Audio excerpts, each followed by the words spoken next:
Deckerville Eagles. Last year you may recall there was a game held in Deckerville, but you may not recall the score, and that's okay if you're on the south side of the field. But this year promises to be a different event. Talking with Coach Bills and Doug Newmeyer for the Redskins, and Bob Saskatchewan, Dan Brown, Lou Garza, and Steve Blashill for the visiting Eagles. We're going to get ready for some football. But before we start this contest, we got a guy standing at the 45-yard line. He says he's a Redskin, says he's an Eagle, and he is going to be our ceremonial coin tosser here. So we have the captain step to the center of our field.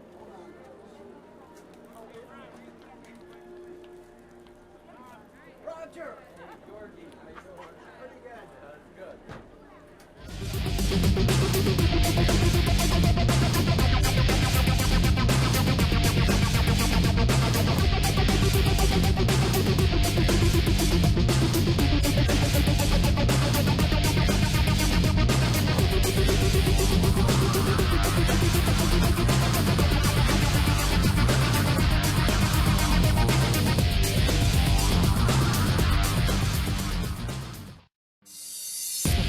Number 20, Chuck Kirkpatrick, 1978. And number 11, Quinn Jones, 1960. Welcome to Thumb Tailgater Sports, ladies and gentlemen. June 25th, Friday. And we're broadcasting live at Woodard Field at the Sandusky Redskin High School football field. And we are here for the second annual Sandusky versus Deckerville alumni football game. And this actually at Sandusky alumni football games tradition has gone on for quite a few years, actually, with Croslex, I do believe. And actually we have Mad Dog Mark Diamond here. Unfortunately, he is injured. He is not on the field this year. And Mad Dog, you played many, many years here with the alumni games against Croslex. What's the experience like as the week and days lead up to this event? Well, the first thing is, that first game, when I first found out about it, it had been 12 years since I played football. I thought that last time I walked off the field, that was going to be the end of it, never be able to put pads on again. And then we started this alumni game against Croswell, and it was like being a kid again, coming out under the lights and the fans cheering you again. It was great. And being with the guys that you played with and the guys that were a little bit older than you and a little bit younger than you that, you watched play, being able to be on the field with them, that was an awesome feeling. And also you realize just how older you are and how out of shape you really were, too, also by that time, right? Oh, yeah. 4 days to get back to normal. But the key thing is there's a lot of heart out there to be out there at this age. And we had just mentioned, you just heard one of the oldest players. For what side now? Is it? Was it for Sandusky we heard? Quinn Jones, number 11 for the Deckerville Eagles, graduated in 1960. I do believe he's 67 years old, and he'll be playing defensive back, by the way. From what I understand, talking to Coach Brad Bays and also head coach Bill Brown, and also honorary head coach Bob Saskatchewan, who's been here quite many years here. He's a Michigan high school Hall of Fame coach. He went over to Marine City before that. Of course, he was a big presence there for Deckerville and how they built that foundation. And he actually coached head coach Bill Brown. But both players there, we had realized it's called the old man offense and defense. And what that means is one play or one series, they're going to sit. So it's a lot of older guys here to re-experience it. The way we did that also last year. They take the oldest guys on the team, and they play the first series offense and defense. Gives them a chance to play against not the 21, 22-year-olds, a little more their speed, I should say. And what I understand is it's 21 and over at this point, right? Yeah, it's 21 and over because in past years when we did play against Croswell, we played against the graduating class from that year, and their speed, us older guys couldn't keep up with it. So now you would almost say this is a better rivalry. Of course, this is the only time we're actually going to see Sandusky and Deckerville play each other in quite some time, because NCTL now in high school football and the real season there, they'll be moving over to the NCTL. So I don't think they're going to be playing Sandusky at all this year. So that kind of ends that big time rivalry. But you can relive it here as we are live on Thumb Tailgater Sports for the Deckerville Eagles taking on the Sandusky Redskins. And the idea was just to, hey, it was a rivalry game. I mean, it's a big game regardless, and why not have this start taking over the place of the Croslex and Sandusky? Well, not only that, it's a huge fundraiser for both teams. We started it with Croswell. Croswell has pay to play. Their kids have to pay to play football or any sport. We brought this up, and we made, I believe, in our first year over $5,000, and over a couple $1,000 every year that we give that goes to the football programs and helps them with equipment costs and everything like that. So, and actually, the team here and the players themselves, they also pay or per diem here to participate. But this is their way of showing supporting their alma mater, helping with the fundraising efforts for their own high school too. So this is their way of giving back, and here they are. A lot of these players, they get to see old and young, and some probably don't even remember who is who. But I tell you what, from both sides, you see a lot of good all-star games or all-star names in our high school opinion. So they're going to get ready here for the national anthem, I do believe. A lot of things going on also for the Sandusky Festival. They got fireworks following this game. As soon as, if need be, if they need to use the lights, they'll shut them off here. So.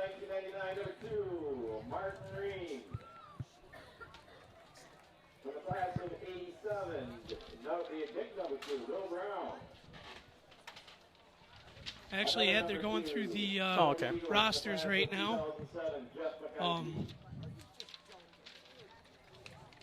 For Sandusky, they have Josh Davis, number 5, graduated 2001. Derek Newmeyer, number 6, from 2008.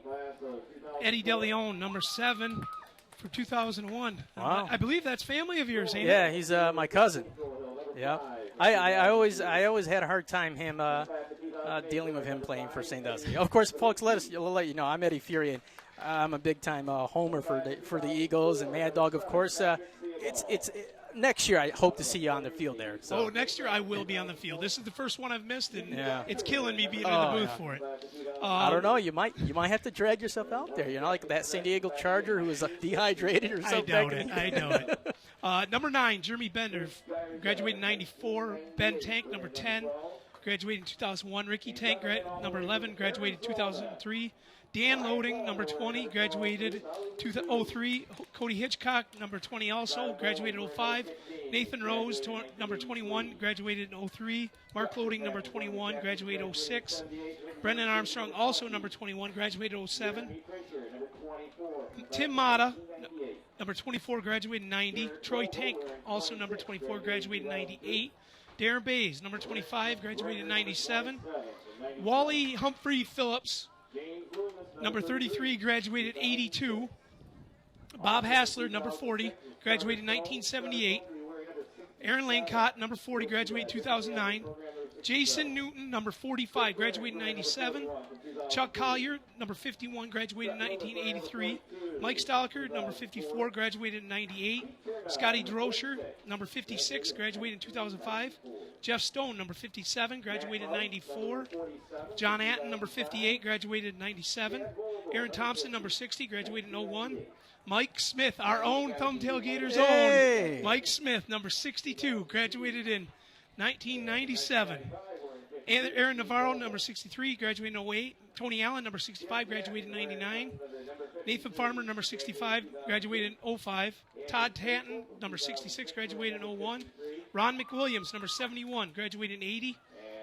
Robert Swampy Anderson, number 72, graduated in 1993. Jeff Wadsworth, number 75, graduated in 01. Coach Brad Bays, number 75, graduated in 94. The current head coach, too. Current head coach. Oh, wow. He still looks like he could maybe. Yeah, it looks like he's got some good O-line and D-line there. Oh, yeah. Troy Mata, number 77, graduated in 90. Matt Smith, number 77, graduated in 98. Dan Orchard, which we don't have a name or a number, and I believe there's another. I believe there's Gary Fetting on the team, also number 58, but I don't know what year he graduated. Ed, if you want to read off the Deckerville. Oh, man, a lot of players here who showed up for this. This is the second annual. Last year they had it at the Deckerville Homecoming. This year we're here for the Sandusky Thumb Festival. Is that what they call it? Yep. Yeah. And fireworks will follow immediately afterwards. A lot of activities going on for the Sandusky Festival also. Starting off here, the year of 99. There's a lot of double numbers here, so might get some of these wrong here and there on the field there. Martin Ream graduated in 1999. Head coach Bill Brown. I don't know if he has the pads on, but he has number 2 here also from 1987. I remember I had a lot of classes with him. I graduated in 89, but he was always kind of, I guess you could say, somewhat of a semi-bully, but he wasn't. I think he was just trying to push me a little bit. You're going to make it so Deckerville's never going to want to let us cover a game, aren't you? Well, but now I bully him with all the hard questions. So, Jeff McConaughey, by the way, Bill Brown, 1987. Number 2, another number 2, Jeff McConaughey, graduated not too long ago, 2007. Tom McConaughey, number 2, also 2005. Chris Batesel, number 3, 2004. Justin Trohill, I do believe Justin is a running back also. Number 5 there, graduated in 2002. Eddie Zapinski, number 5, graduated in 2008. Patrick Theobald, number 7, 2004 was his year. Eugene Binder, number 9, 2002. That oldest player we had mentioned, Quinn Jones, number 11, 1960. 67 years old, I do believe. I think that's right. Chris Garza, number 12, 1998. Ryan Palmer, a great quarterback who went on to play at Alma College. Number 12, I do believe he'll be QBing today. Graduated way back in 2002. Wasn't that too long ago, though. I remember this name. Kyle Bowling, number 16, a great all-star player here in Deckerville, 1983. Chuck Kilpatrick, number 20, 1978. I do believe those years were the Saskatchewan years. So, Jeremy Fisher, number 24, 98. Derek Vogel, 2002, number 26. Rick McGregor, number 27, 1997. James Loomis, number 33 in 2006. Trevor Stone, number 41 in 2006. Another 41, he was a QB. Chris Burns, 2003. Chuck Loomis, number 42 in 2004. Pete Chernow, number 46, is a big boy out there, 1994. Matt Klaus, number 47 in 2005. Chad Fogel, number 50 in 1998. Andrew McConaughey, number 52 in 2002. Steve Noble, who also is the head coach of the baseball team. They won a district title this year, number 52 in 1995. Jim Tanton, number 53 in 2002. Andrew Spatzo in 2006, and he's number 53. Another number 53, Dan Williamson in 1978. Chuck Stringer, number 54. 1986 was when he graduated. Number 58, Brian Klaus, 1985. Mike Nickel, number 59, and graduated in 2002. Number 61, Andrew Palmer in 2004. Steve Ladd, here's an oldie, number 65 in 1984. Neil Kineff, number 73 in 2003. Mike Blaine, number 74, he graduated in 2005. We got another oldie here, Johan Schultz, number 75. Josh Stanton, number 76 in 2004. Mark Campbell, number 78 in 1999. He graduated. Here's one that we know quite well. Big supporter of Thumb Tailgater Sports. Actually, the first Thumb Tailgater football game, he helped me out. Jesse Estrada. He had a big old bruise on his arm last night when I checked it out. Jesse Estrada here. He graduated in 1989. He is number 79. Nathan Roski, number 81 in 2001. James Spatzel, number 82 in 2004. Mike Lawler in 94. He's number 87. Jeff Turpinning. Look at this one, 1980. He was also a head coach, one of the assistant coaches here for Deckerville. He was also an assistant coach for Sandusky. That's right, yeah. And he went on to head coach at Marlette for a little while. Jeff Turpentine, number 90, graduated in 1980, and Jeff Dreyer, number 94 in 1996. We have the coaches. Coaching staff for Deckerville is Bob Siskavich, Dan Brown, Lou Garza, Steve Blashill, and for Sandusky is coaches are Rick Tank, Fred Hicks, Tracy Mills, and Doug Newmeyer, who is actually a Deckerville alumni. Yeah, what's up with that? Last year we tried getting him to get the pads on for Sandusky, but he couldn't betray his Eagles. Also, a really big deal happened. Bill and Dan Brown have had a busy month. They just got back last week from Spartan Stadium in East Lansing. They worked for the East All-Star High School team. That was the MHS FCA East-West All-Star football game at Michigan State.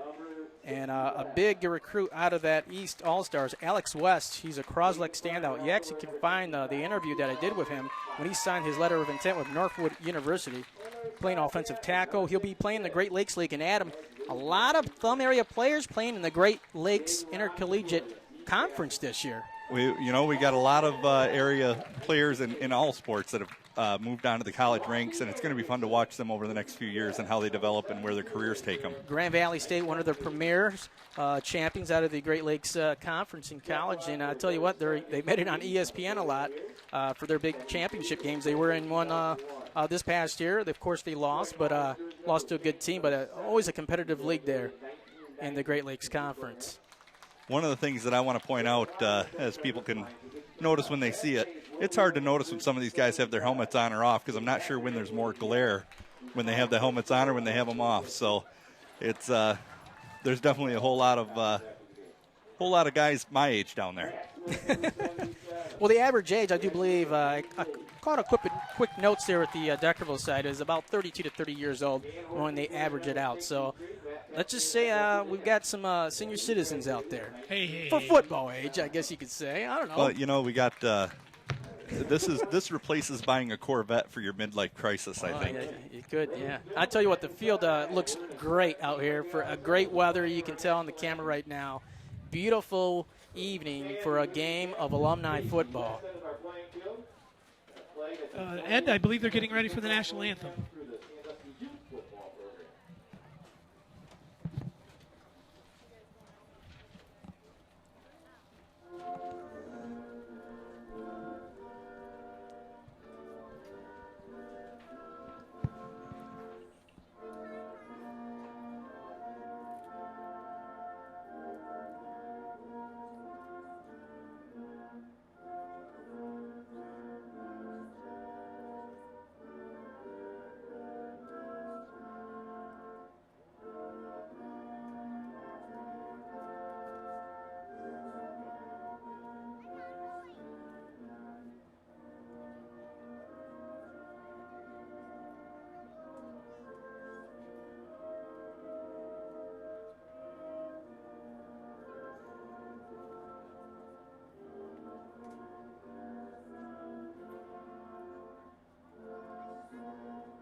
Welcome back to Thumb Tailgater Sports. Let us reintroduce everybody here. I am Eddie Fury, along with Adam Filkins, and the third, well, I guess you could say our third starter for the Thumb Tailgater crew, Mad Dog Mark Diamond. He would be down here alongside our fourth starter, Mikey Smith, but Mikey Smith, we can see Mikey Smith right now. He is number 62, that 62, is. What number were you? What number would you be out there if you were number out there? 56. So Mad Dog has to sit out this year. I'm sure he is. I don't know, Adam. He might be. I wouldn't be surprised if Mad Dog drops these crutches and just runs right out there. It wouldn't surprise me either. You know, I gotta say, I didn't know if I'd be bothered by watching this. I really wish I was out there now. All right, so you're saying that I might have 3 Thumb Tailgater crew members out there by next year? Yeah, next year you might have to hire some. I can't ask Jesse. I might have to ask Paul Adams to come out here and help me out next year. Well, you might have to broadcast from the whistle truck. That's all, from the meat wagon. We're live here at Woodard Field in Sandusky. You know this. You know we were just saying as our high school football season ended and basketball season and baseball and softball season ended, that already 2 weeks after that, or not even a week after that softball and baseball season, we're already getting itching for football. And boy, does this warm us up as we get ready for kickoff. Kickoff is made. Deckerville kicking it off. Sandusky picks it up with a return of about 10 yards. The ball was picked up by Ricky Tank. So Sandusky will start on offense. And the old joke was talking to some of the coaches here, the old man offense. Yes, we start the old timers and then we wait for the emergency crew to take them to the hospital for dehydration. So you're going to see the older guys show the young guys how to do it. The first series of downs goes offense and defense of each half. Kind of looks like a 4-3 setup here for Deckerville there. That's a 5-2. All right. Is there one? Oh, there's 5 there. One snuck up there. Tank hands off to Wally Humphrey Phillips. Gets about maybe a yard. Phillips graduated in 82. Actually lived 2 houses down from me growing up. Looks like they did. Yeah, just 1 yard. That'll bring up 2nd and 9.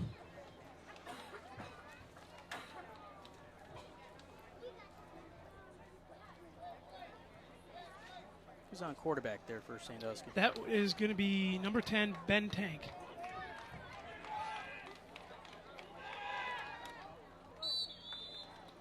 The give is number 25, Darren Bays.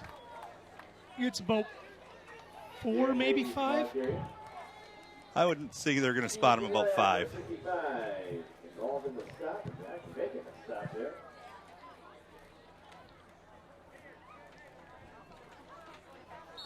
on the 38-yard line now, 3rd down. Ball on the 38-yard line. See the crowd really is start to pour in a little bit more here on both sides. Some along the fences here, if you can see on our cameras. By the way, our camera crew here, we got the Filkins Brigade. We got my brother Randy helping us out on one, my wife Mary on another, and then Riley Chapin kind of in the middle there. And also Anthony Filkins helping on running some stuff around for us here. Deckerville defense not allowing the Redskins much rushing offense there, maybe about a yard. You can hear the defense there, Pete Chernow. Who's the announcer here? George Lisecki. Coach Filkins, 4th and about 2. Do you go for it? Oh. It's early. I would say if it was past the 50-yard line, maybe. I don't know. Yeah, this is an awful tight spot to do it here. You also got to remember, all these players are older. Do they have a punter that can just punt it? I think they could at least get it over to the other 40. And will they be wiser? Maybe they played some soccer or rugby in college and they got a good offense. Hand off to Bays. Bays up the middle, and the play is blown dead. Timeout called by Deckerville. I think they expected Sandusky to punt there, and they came out with their offense kicking. Is it true that is there unlimited timeouts right now in this game or not? Well, yes and no. We've always said that there was unlimited timeouts, but you try not to use any more than you have to. You want to try to play the game as close to the original. The first year we did it. How to Dale Ball. From tailgater, you'll hear the voices of Adam Filkins, Mark Diamond, and Eddie Fury. As we just get a free plug by the announcer. Hey, I want to thank actually the coaches here at Sandusky for letting us try to pull this off. You know, being that we just can't do video for high school anymore. So yeah, we'll just leave it at that. We'll leave it at that. Yeah, we had a little slap in the hand earlier this season, but no big loss. We get to do fun events like this. This is what it's all about. Come together, remember the memories. You think some of these players still hold grudges out there? Mark, did you hold any grudges of any former Eagle players there last year? Or? You know, it was a lot different than in high school. You know, in high school, we went to McDonald's, and you see in a Deckerville Eagle coat, you know, you didn't show your face in Sandusky McDonald's when you were a Deckerville player. Now, you know, I know a lot of the guys from Deckerville, and, you know, you get to know them a little bit. And this one's really close here for the first down. We'll see where they spot the ball here. Sandusky went for it, and officials say it's a first down. Gutsy play there. You know, they're trying to establish themselves here first off. You know, this is a scrimmage, but you'll probably never see anybody who wants to win a game more. Right. You know, this is the playoffs for them. This is the last game of the season. And they're going to lay it all out on the line. This is 1 year's worth of bragging rights. And trust me, we heard it enough from Deckerville last year. Who won last year? Okay. Deckerville. Yeah. I thought we were supposed to be impartial. I just trying to figure out who won last year. Nobody knows the score, though. So. I tried everything I could do to get a score, but Nice run up the middle. And I really like how Sandusky is sticking to the running game here. That was number 20, I believe, Cody Hitchcock. Boy, how do you tell? You got one number 20 in Dan Loading, who's 5'10 and 180 pounds. And you got Cody Hitchcock at 5'9", 175 pounds. Actually, that was Danny Loading because Cody Hitchcock's on the sidelines. It's a good thing I played last year. That was a good gain there for the Sandusky Redskins, a good 5-yard gain. Looks like Deckerville still sticking to the 5-2 defense. I believe that's in the rules that they have to run a 5-2. It was last year. Little sweep on the... Nope. No, okay, it's a good fake there, though. Brings up third down. About 4 yards to go. Gain of a yard there. Sandusky trying to take command of the running game, and so far, so good for him. Eddie DeLeon coming out of the game, as well as Danny Loading.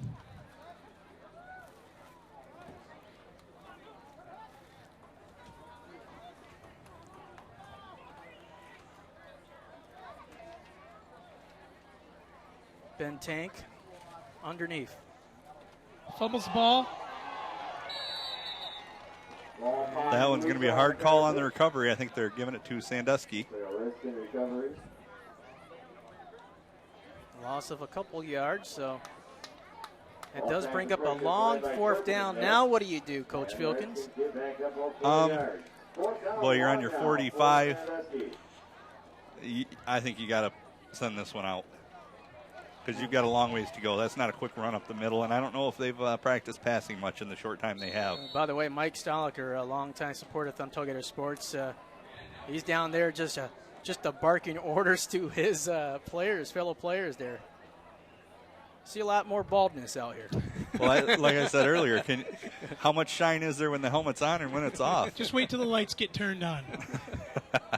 You'll be able to see it from space. Now. Yeah, they're already turned on just in case.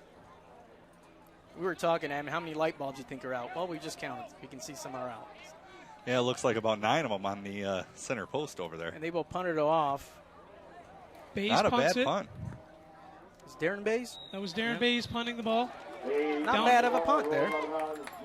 Down about the 19-yard line, I believe. No, it looks like about the 24. Oh, yeah. The key thing also, he didn't allow much of a return. Not at all. Just the ball rolled out of bounds. So he kind of kept those guys a little bit rested there so they didn't have to run too far down there. Mikey Smith there is probably quite tired. He has a new bait shop in Port Sanilac, by the way. He's up 4 o'clock in the morning. Up with the fish. 4 to 9 p.m. in Port Sanilac. There's a new bait shop. Mikey Smith just opened it up a couple weekends ago.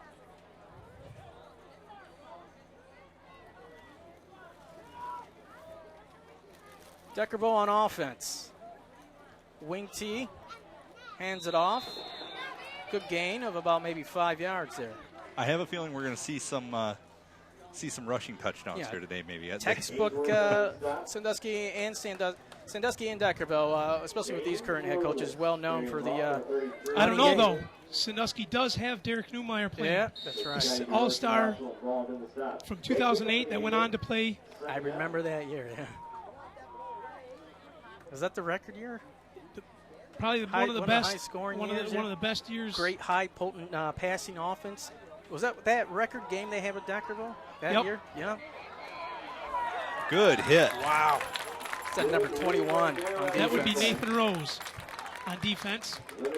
He smacks James Loomis there. How much of a gain? I'm hoping that we picked that one up for everybody on the mic. It sounded like it came through. I heard some clashing of helmets. Just that crunch kind of. He smacked that melon.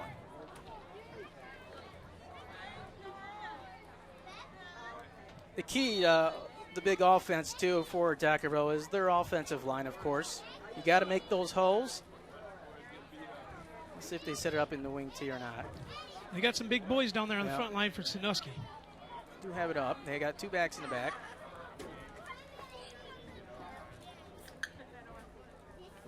split wide receivers. Up the middle. That was a handoff to number 2. One of the number 2s, either Tom Jeff. Go with the McConaughey because chances are, just He play looked the pretty averages quick there. and young there. If you just say McConaughey, at least you got a 50% chance of getting right. Well, we know it wasn't Brown. And he's wearing his old jersey, too, so. Oh, if it's Bill Brown's in. I don't know if he's wearing the pads, so. Do you see him on pads? They said he was suited Yeah, up. okay. That was at the last minute, too, so. Deckerville still in offense. It is now 1st and 10. So they did make that first down. Ball on the 39-yard line. stuffed at the line by a whole tribe of Redskins. That was a black hole. Actually, it was not a black hole. Because there was no hole there. Yeah. But that's an impressive front line for Sandusky. I mean, they got, let's see, Tony Allen, who's 320 pounds, 6'2". Troy Tank is up there. That's 5'11", 245.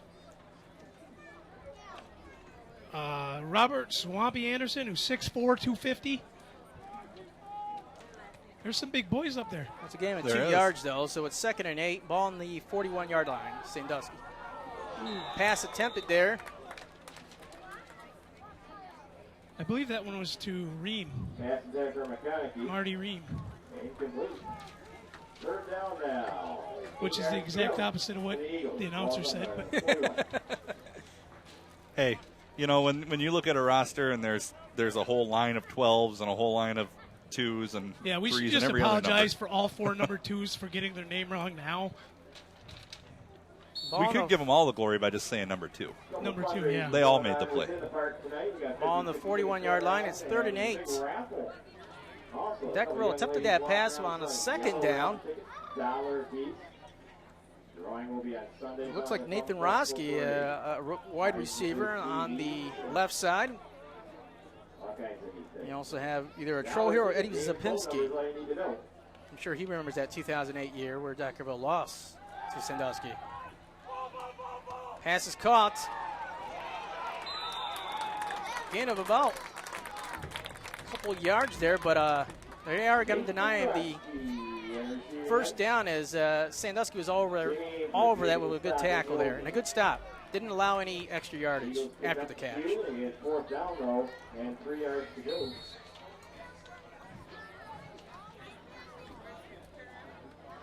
So we're going to send back Todd Tanton.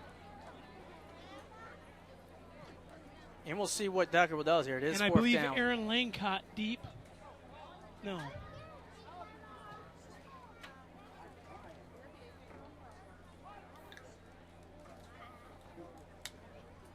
It is 4th down. 4 yards to go. Ball on the 46-yard line. About a minute 20 go in the first quarter. Here we go with the punt. Coming near about the 23-yard line. He fumbles it, and no, I think Sandusky might have recovered it. I believe that is going to be a Sandusky ball. Bounced off a Deckerville Eagle chest into a Sandusky player's. And what's the textbook rule on that? You see a fumble, you just You fall on it. fall on it. Yeah, don't try to make a play. Get possession first. I got yelled at a few times in my playing career for not falling on it and trying to pick it up. Only about a minute and 7 seconds left in this first quarter. Well, you know, that is every lineman's dream to get that punt to come to you, pick it up, and just bust through everybody and score a touchdown, but it never happens. You usually fumble it, you lose it, and you get the big head slap by the coach and you get to the sideline. You sit the bench the next 3 quarters. Yeah. Ball on the 24-yard line for Sandusky. No score in this alumni football game between Deckerville and Sandusky here at Woodard Field in Sandusky at the high school football field. Tank in the back gets brought down with a loss by the Deckerville defense. Brought down by Matt Klaus, number 47. Matt Klaus leading the stop right there. Tank looking for eligible receiver. That was a good wrap around by about 2 or 3 players there. So really good penetration there as Deckerville got through the offensive line of Sandusky. Matt, you're indicating that that is kind of like an alumni rule. You got to have 5 men on the line on defense. Yeah, it has to be a 5-2 defense. But they can have more than that if they want, right? No. No, it's always It got has to be a 5-2. 5-2 defense. A little bit of a sweep here for Sandusky. He And fumbles the ball. Stripped away by a number 2 of Deckerville. And that was Markey Loading, number 21, that was carrying the ball. And that'll put Deckerville in some really nice real estate. That number 2 had to be a young player there with the strip and the quickness he has out there. So it's got to be a McConaughey who stripped that ball and recovered the fumble. So this is a huge break for Deckerville as they going to get the ball on the 17-yard line. In striking territory. Are they in the red zone there? 17-yard line, yes, Ed. That's 3 yards in the red zone. 1st and 10. About 18 seconds left here in the first quarter. Still underneath quarterback there for Deckerville. There's a couple of number 12s. There's Chris Garza and Ryan Palmer. That is going to be Palmer. Yeah, he was pretty big. Hand off to number 33 with a sweep on the left side. A good stop there by Sandusky. There's about a pretty 3 good yards on that one. There's a pretty good difference between Palmer and Garza. That was Loomis. I think he's the only number 33 out there. And that ends the first quarter here of the 2010 alumni contract.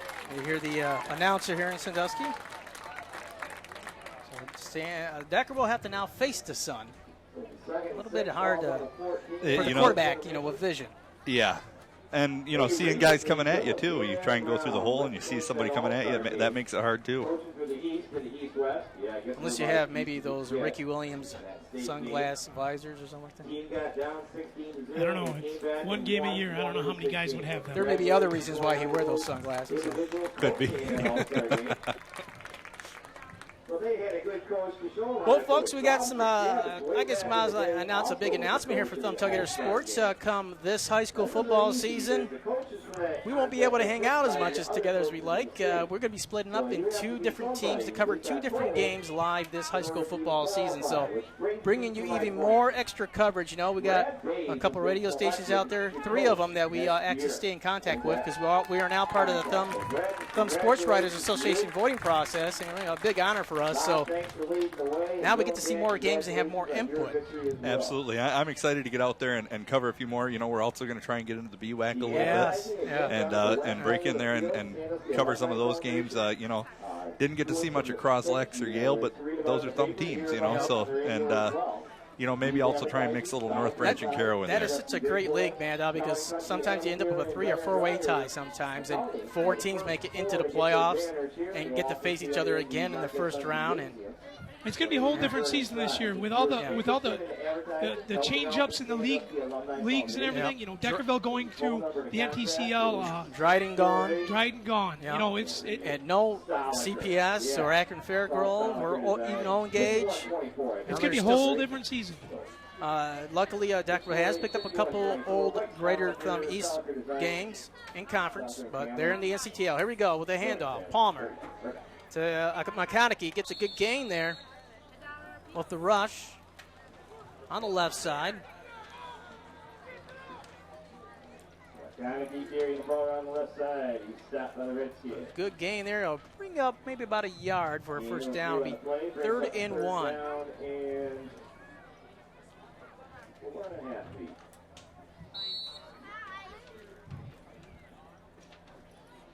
Deckerville on offense here have a big chance to score in the second quarter as it already begun. 11.5 minutes left in the first half. One thing we haven't mentioned, it is hot and it is humid. Oh, but it's not. Oh, fumble. Sandusky has recovered. That's going to be number 58, Johnny Anton falling on that ball. And that is saving the Redskins there. That is a huge fumble recovery for the defense of Sandusky. That's got to make up for the earlier fumble they did down in the end zone. So now they say, hey, okay, offense, now return a favor to us. We got the ball back for you. Great stop here for Sandusky. 5-yard line. That is tough field position. And that's got to leave a bitter taste, especially in head coaches Dan Bill Brown and also head coach Scavage. He hates With a passion, he hates mistakes like that. Penalties and mistakes. You got to like give that. the guys credit. I know the Deckerville guys practiced just this week. I do believe, yeah. A lot of them flew in late last night also. Yeah. We're not going to see a flawless game here. Big stop there. As nothing open for the Redskins to get through. There's a whole flock of Eagles there. Couldn't even tell you who was running that ball because there was a big flock of Eagles. I've been practicing my cheesy lines just for Eddie for this day. We'll find out, though, if he will run. If he ran so far away. Oh, man. You really reached for that one. Wow. I believe that was Flock of Seagulls. And I know you have that tattoo somewhere. By the way, you can reach Eddie at EddieFury at thumbtailgator.com. Or just thumbtailgator@gmail.com. Either way. That was in no way an endorsement of Flock of Seagulls, by the way. Hey, great song in the Grand Theft Auto game. Right? Vice City. Oh! Helmet to helmet smack. Darren Bays. But he gets right carrier. back. That didn't phase Darren Bays. I think he's kind of used to that. I tell you what, I actually played with him in school, and he was tough. He liked to put his shoulder down and run people over. He wasn't real good with the fancy foot moves, but he loved running somebody over. Well, he was a big back, and that's just what he did. He's 6 foot 245 fullback out there today.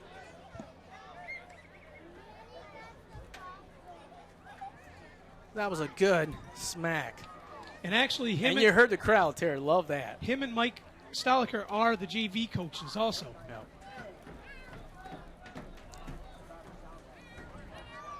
Split backs in the back. Tank, I do believe, still underneath as QB.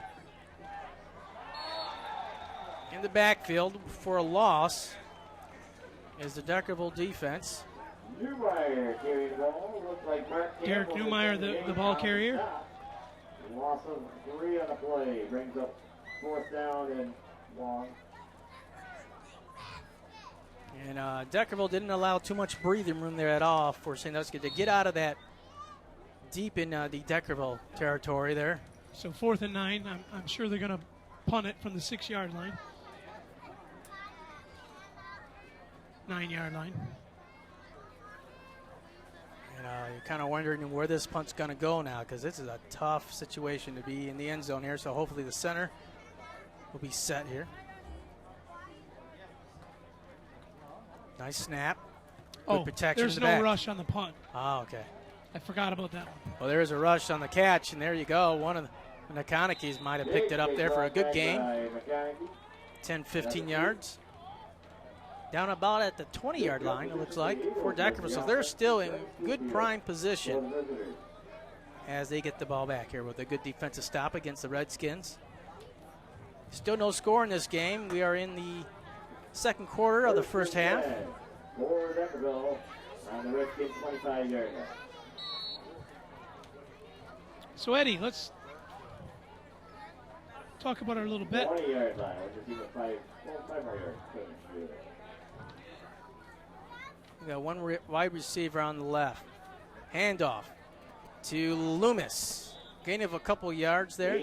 Yeah, we got a nice little bet going here. We agreed that I'm the only one from Deckerville up here, so if I lose, I will wear a Sandusky apparel, and we will post it with me with a glum look on my face. And vice versa for me and Adam. Right. And the bet is better. Go Redskins. The bet would be better for me because I've got more guys here in the Thumbtailgator crew to wear more Deckerville apparel. Yeah, if Deckerville wins, Stoliker will be a little more busy, I think. And we agreed that. By the way, you have to pay for it if it's Deckerville. Handoff up the middle, McConaughey. Gain of another couple yards there. Going to be close to a first down. We'll see where they spot it. I'll thank the volunteer camera crew here. As we got 3 cameras out and about, 2 in the stands, 1 right below us here in the press box at Woodard Field in Sandusky. Just outside the 10-yard line. 3rd down and 1, so it was pretty close there.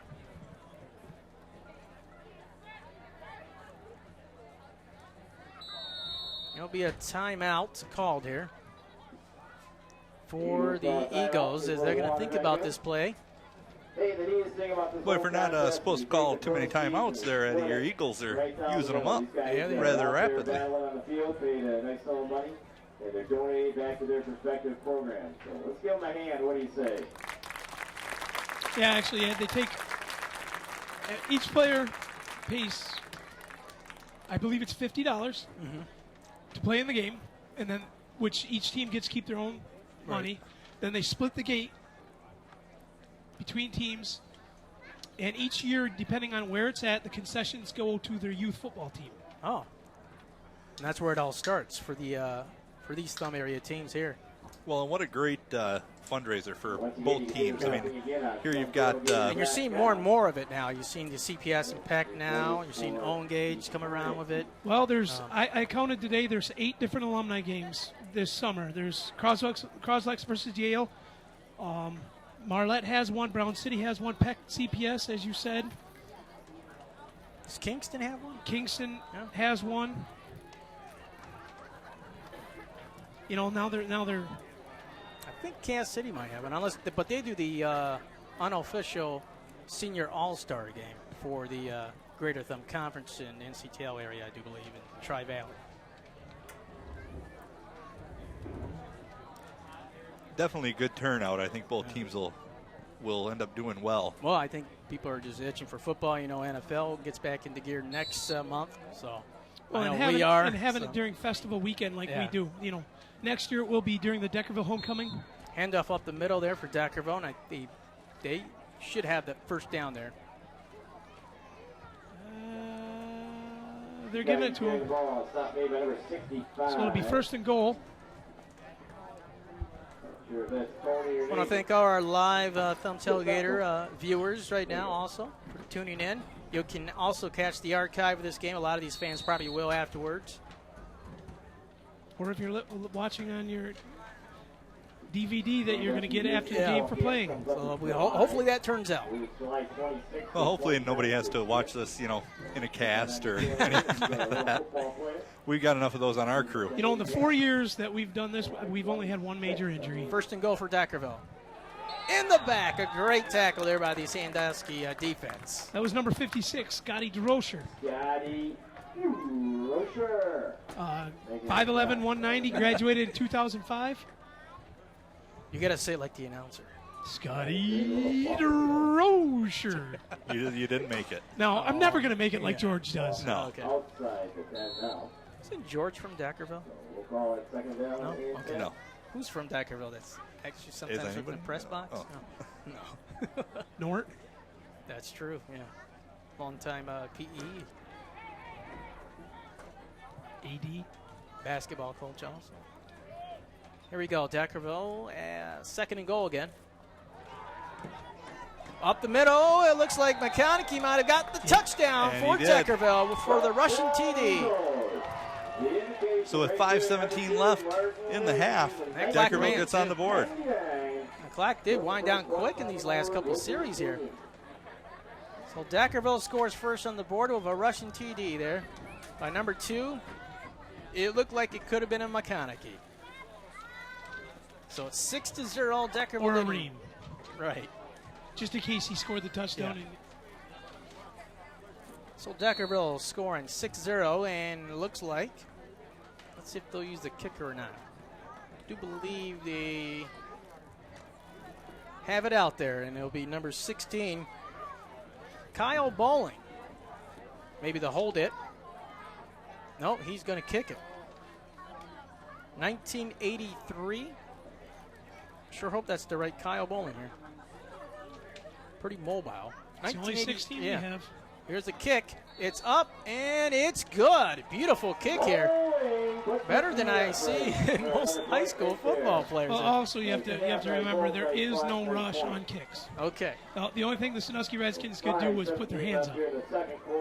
And it's kind of hard for a lot of them to jump up. Let's just admit they got a little bit of gut action there.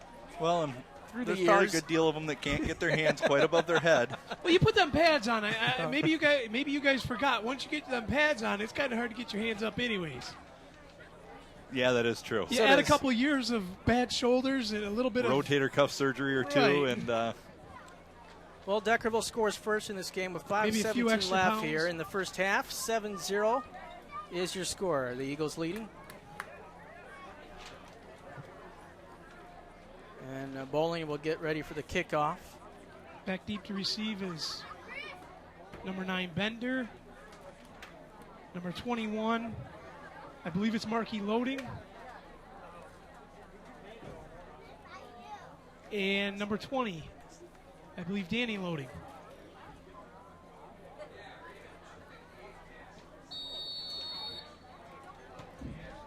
With the kickoff, Bowling goes up down near about 20-yard line.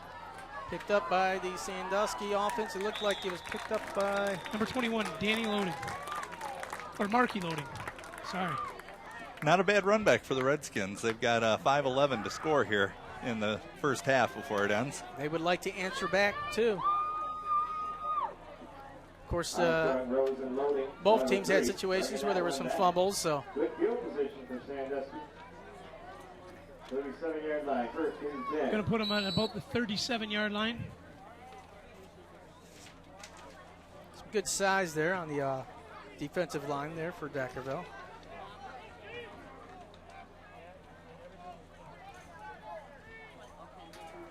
Tank got a shotgun. Fumbles the Oh, Gets great away. pickup block there in the backfield, by the way, as there was a Deckerville player who got loose, but a great pickup with the block there by the running back of Sandusky to allow Tank to rush and recover with that fumble. I believe And that typical, Deckerville Sandusky quarterback, just drop the shoulder. There isn't a sideline. Don't worry about it. Gain of a couple yards. It could have been worse, though. So that was just a good pickup block. I'm really impressed with the running back. that was Mark Loading again With that pickup. with the block, yes. The same situation here for the Sandusky offense. What do you call this? A trips right? Trips right. With the keeper, quarterback keeper in Sandusky, so well known with their rushing QBs, very mobile, I do believe. In 2008, I do believe they had a good year with that. Threw on the run a lot.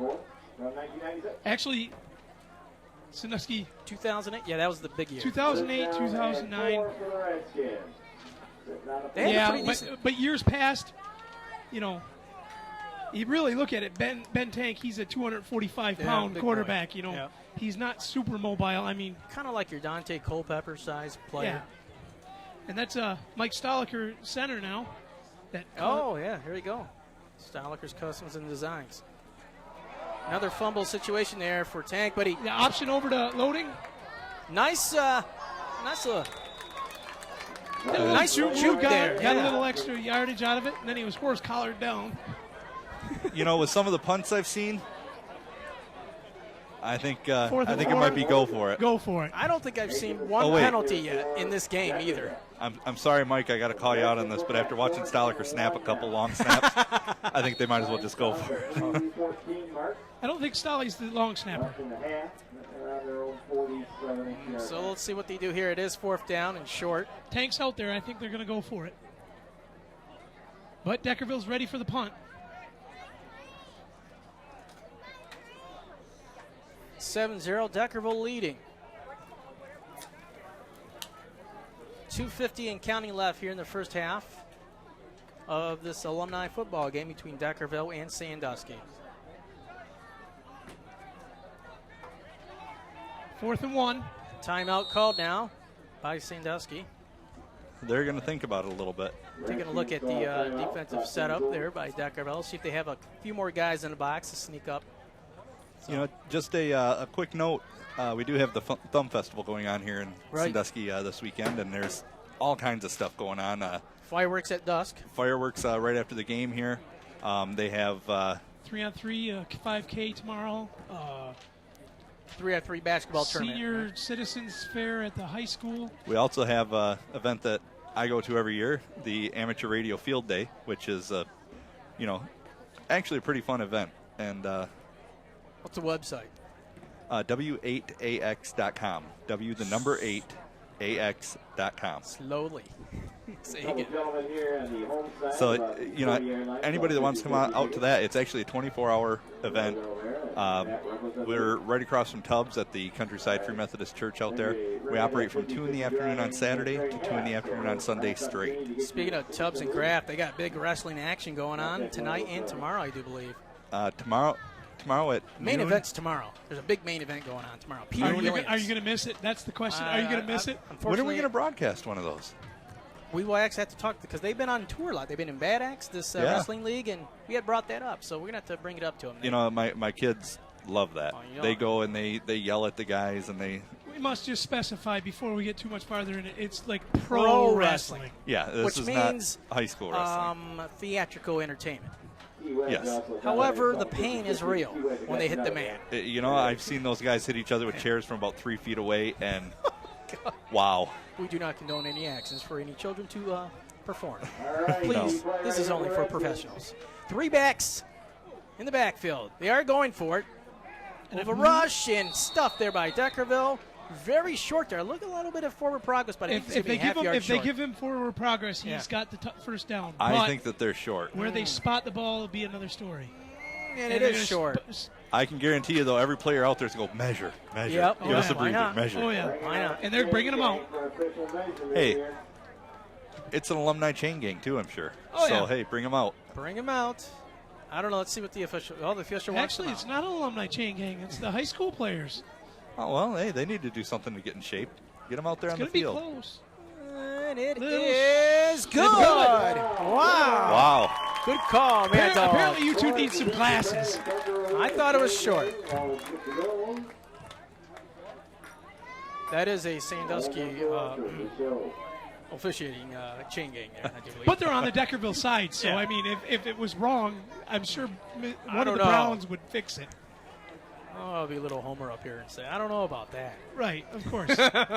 Hey, I'm wearing my Redskins gear today. However, I'll have to say, being that they are the home alumni chain gang, good job in moving forward there and nobody noticing.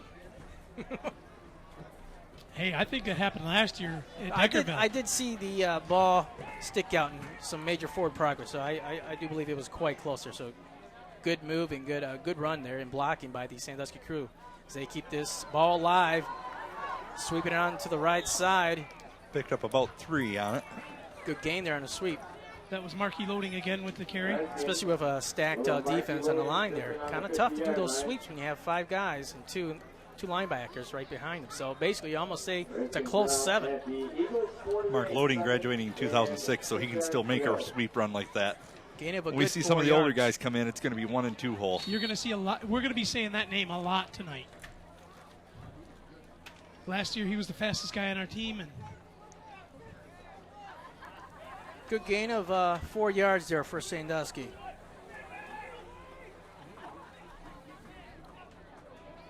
Shotgun for Tank. He keeps runs it. the option. Nice Big run. hit. He's going to, I believe he's going to pick up the first down on that with a nice shoulder drive. They might just be a half yard short, but Yeah, it's going to be I think they close. can make that on 3rd down. Well, he saw it, a nice big hole there, and I would say for a big guy, that was some good pickup speed there to get that extra 6 yards quickly there before somebody from Deckerville finally stopped him there. And I think that they should measure that one there. And the run in the option, and with Markey loading back there, he's fast. If Tank gets it to him, they're going to get it anyways. The trick's right here. 3 receivers on the right side. They're really spreading Shotgun it out, too. for Loading. Looking for a pass.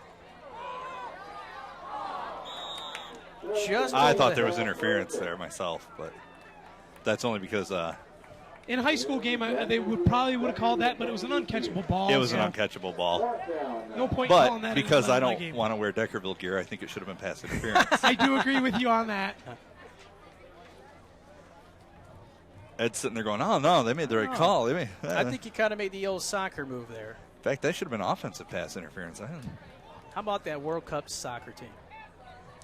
U.S. I've been into soccer this year all of a sudden. So It's football season now.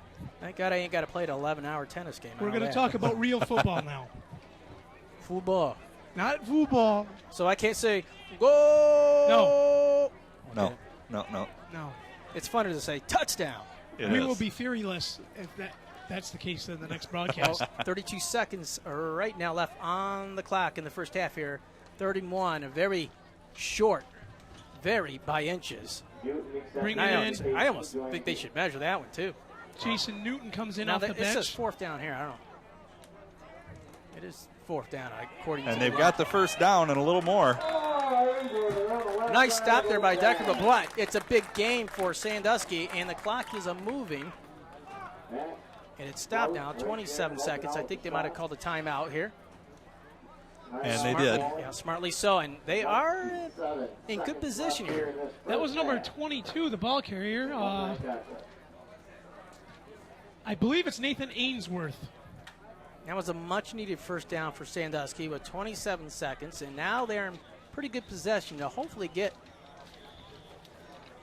if they can get a little bit more, 10, 15 yards, maybe eke out a field goal, or, of course, what they really want is a touchdown here. So they are at about the 36-yard line. As long as people want them, they will delay the drawing a few minutes here. On the home side, 46-yard line. That was Ainsworth, Mad Dog, I believe it was. who picked up the He's not on first the down. roster, Yeah. but from up here, it looks like that's who it is. Mikey Smith coming off the field here.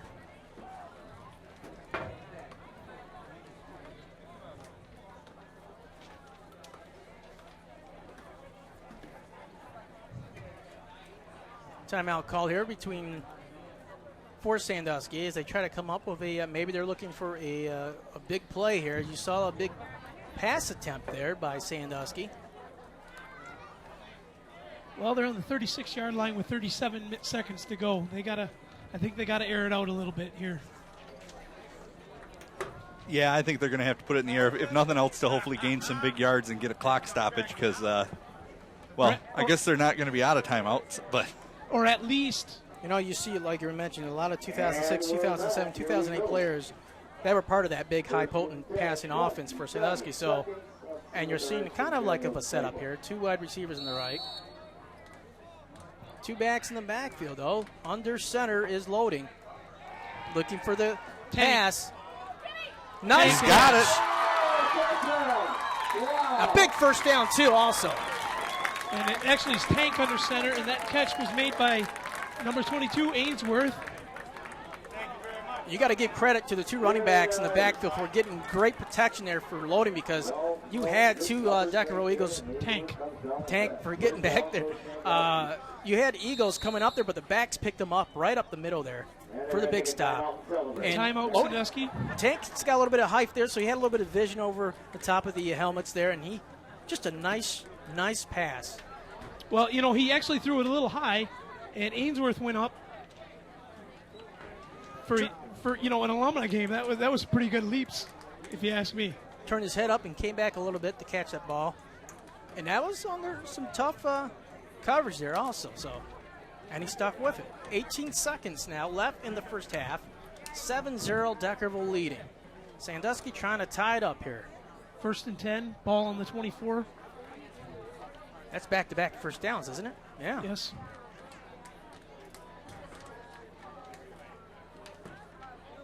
Still, I tell you what, right now, it's still perfect weather. Of course, it's warm, but perfect weather for a football game as we are officially in summer, our first week.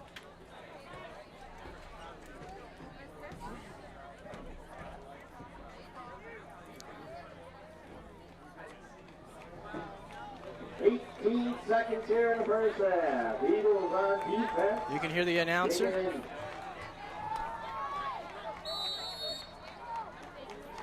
Wide receivers only on the right side. Two. Looking for another pass. Eagles screaming it, almost intercepted. Tipped there by the Eagles, but it does stop the clock. 13 seconds left. Only shaved off about 5 seconds there. That pass right up the middle. A little bit of a dangerous pass there, I would say. There's a lot of talons out there to grab that. That was a Ben Tank to his older brother Troy Tank pass. Who's older? Troy is. All right. That's why I said older brother. Okay, I was gonna say who told him you better throw the ball.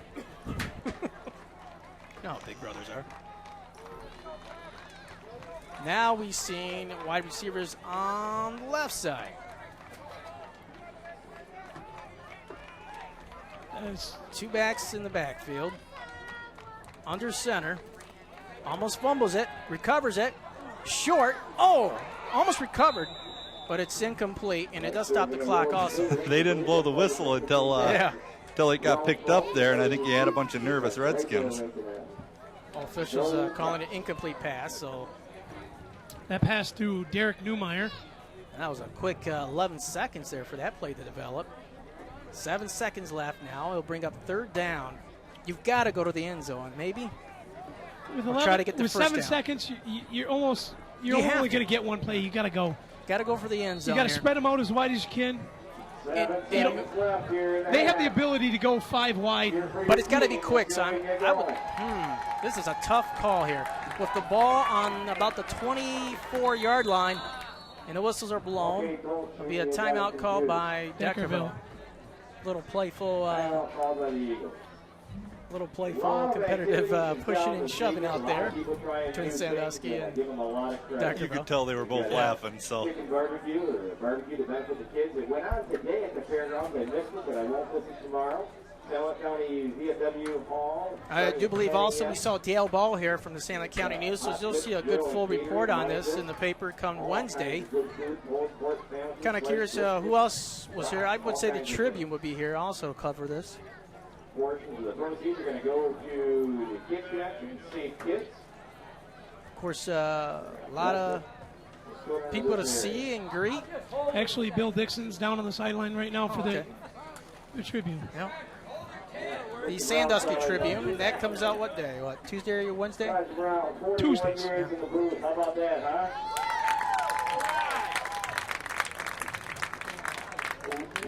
We gave him a plaque at 40, and you know what that means when you get a plaque. Right. 5 seconds remain. Ball on the 24-yard line, 3rd and 10.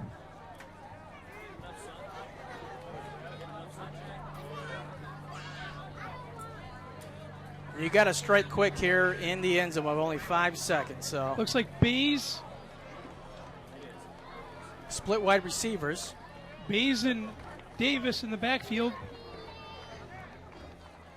Newmeyer and Ainsworth split.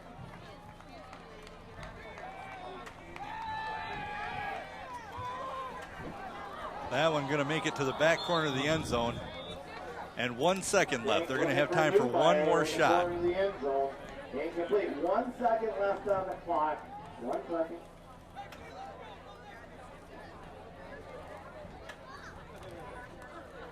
You know, that front line of Deckerville is really penetrating, you know, forcing Sandusky to have 2 backs back there protecting Tank.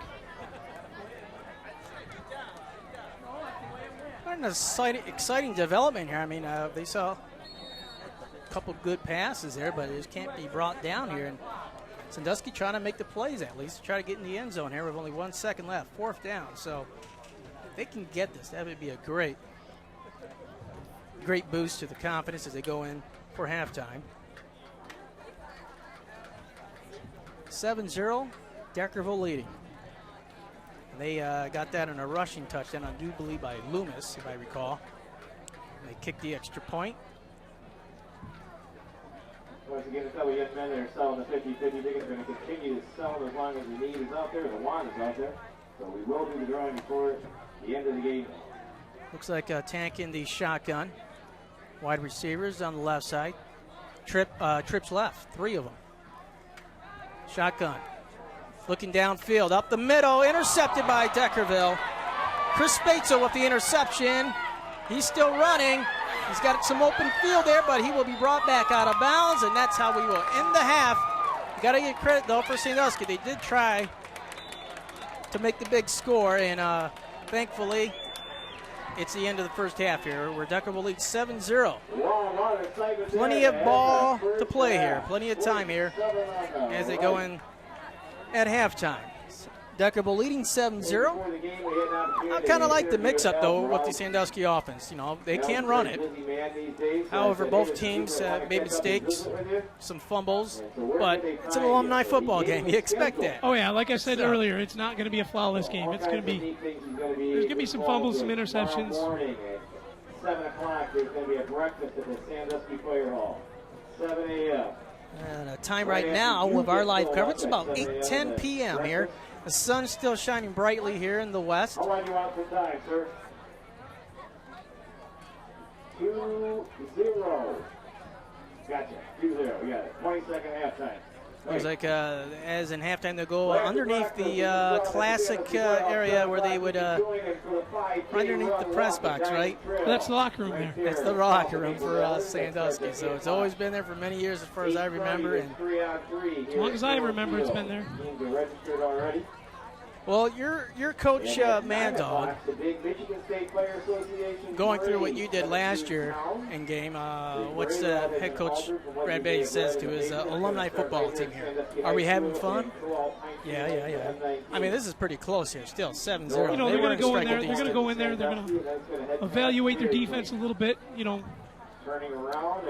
Evaluate a few of their plays that, you know, on offense that went wrong, and what they can do to fix that up. And same thing Deckerville's doing. You know, there's not much you can do. You know, I mean, it's not like it's been a bad game. It's 7-0. You know, there's not many tweaks that you can do to your game at this point, I don't believe. That and hopefully have some oxygen ready, too. I don't know about all that. The other guys. So. Maybe you would need it, Eddie. I would need it, yeah. Of course, it's a great fundraiser here for the alumni and for the high school teams. Sandusky, do they have a youth football program?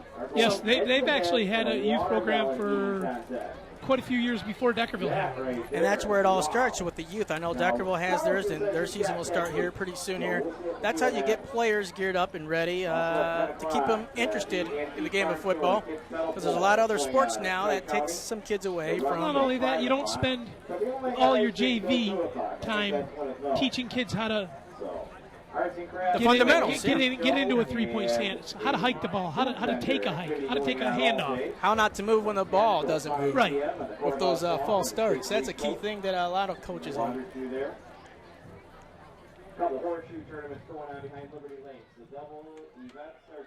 We'll lower down the crowd mic here. It is halftime now. Deckerville leading 7-0 due to a rushing TD.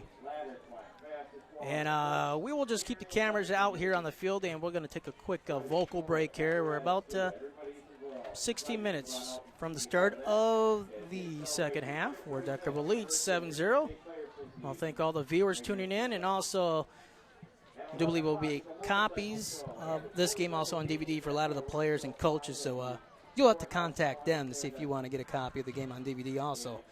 So we're happy here to do this and try to test out our only last chance at video, I do believe. I'm sure there'll be other things that we get to do video for. We are unable to do video for any MHSAA events, as we found out after we started doing video. Whoops. But we're sorry. We will, I'm sure there's going to be some things, and in talking to the MHSAA, it is something that they're looking into, allowing webcasts for local video use. So, hopefully they change that and we'll be able to do this more often. So, folks, you won't hear us yapping, but you'll hear probably a lot of the crowd here. We're going to take a quick vocal break here. We'll be back here in about 15 minutes for the second half of this game. The alumni football game, Deckerville at the Sandusky Redskins here in Sandusky at Woodward Field at the high school football field, Sandusky High School. 7-0, Deckerville leading. You're listening to Thumb Tailgater Sports. And hats off to Sanilac Transportation, because they are giving free rides home from the entertainment tent from 11 until 2 a.m. So if you're within 15 miles, figure it out before you need a ride. If you're within 15 miles, no cost to you. Way to go. We appreciate that. So those are the places Mr. Brown will be tomorrow. If you want to catch up with him, that's his schedule. The airplane flying overhead reminds me that the Flying Club breakfast starts on Sunday at 7 a.m. Kenny Lansbury usually gets everybody out of bed about 8. Also at 7 o'clock, the pancake breakfast at the 4-H eat stand will be going on. Crab show still going on in the Courthouse 1, 10 to 4 on Sunday. The Methodist Men Chicken Barbecue at the City Park. If you haven't had any of the chicken barbecue from those guys, wow, you're missing out on something. That's at 12 o'clock noon. 1 hour later is the huge parade, the Funk Festival Parade. You do not need to be pre-registered for that. Lineup is over by Charlwood. And the tickets, the yellow tickets that you have an opportunity to purchase tonight, you can go ahead and see the drawing for that right after the parade at the park. So, all kinds of things to go to and do. If you haven't had any fun in Sandusky this weekend, we have to say it's your own fault because, wow, a lot of people going with a lot of effort.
Hey, Mr. Bass, have you been in for a couple plays yet? Oh, okay.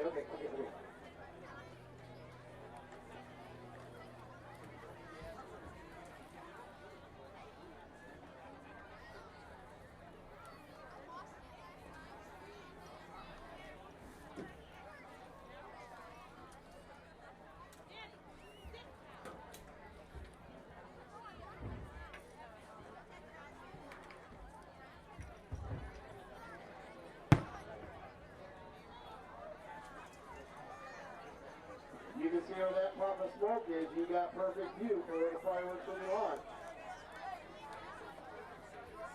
Right about even with Pine Tree Lane and the new Southford Campbell Road.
bring our teams back yet.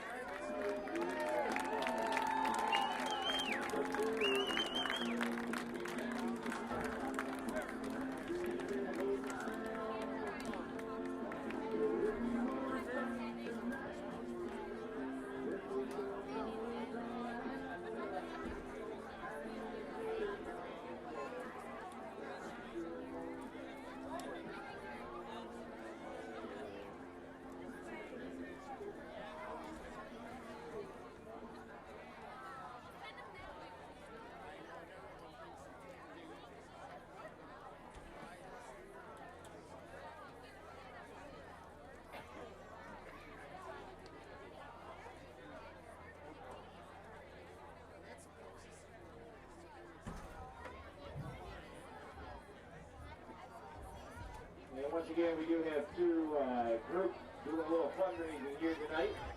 The young men selling 50-50 tickets that will be drawn here whenever they get done. They come back up to the booth.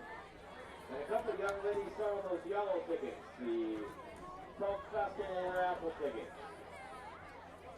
The drawing will be following the parade on Sunday at Door Field. With at least 3 prizes given away. The 3 top prizes being given away, 26-inch. A HDTV, a Samsung camera with a high-speed memory card, and a TomTom. And all the proceeds from that raffle are going to pay for the new sound system in the Sandusky Gymnasium, the Marquette Hung Gymnasium at the high school.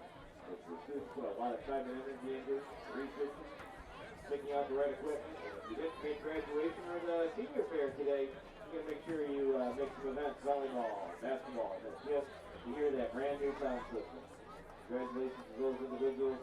You too can be a part of correcting the old problems with our new sound system. So buy a ticket, $1 a piece. All you do is write your name and phone number in the back, and we'll call you Sunday after the parade when you get out. Thank you, young ladies, for your time and energy and your efforts.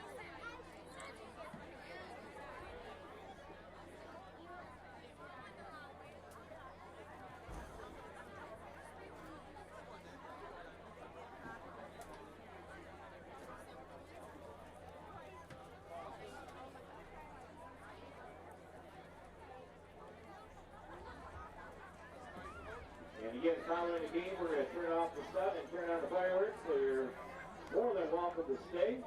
The concession stand will be open for your convenience.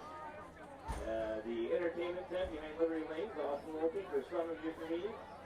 And there's a free shuttle home from 11 to 2, which is 15 miles.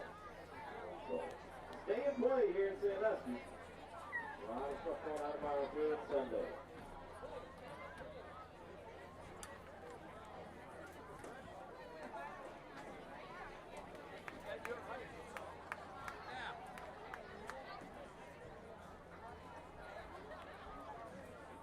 A couple people ask me what's the big deal with all the fire trucks in town.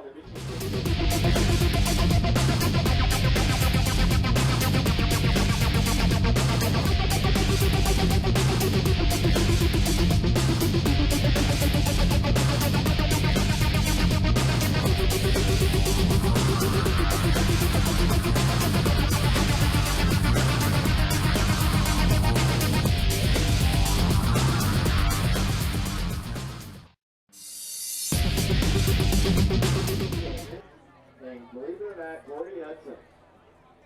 Gordy's still very active here in Redskin Athletics. So there's conference and competition pretty much tomorrow, or memorial service at the Players Theater at 9 o'clock on Sunday. So salute to those guys who volunteer their time and energy to make your problems go away.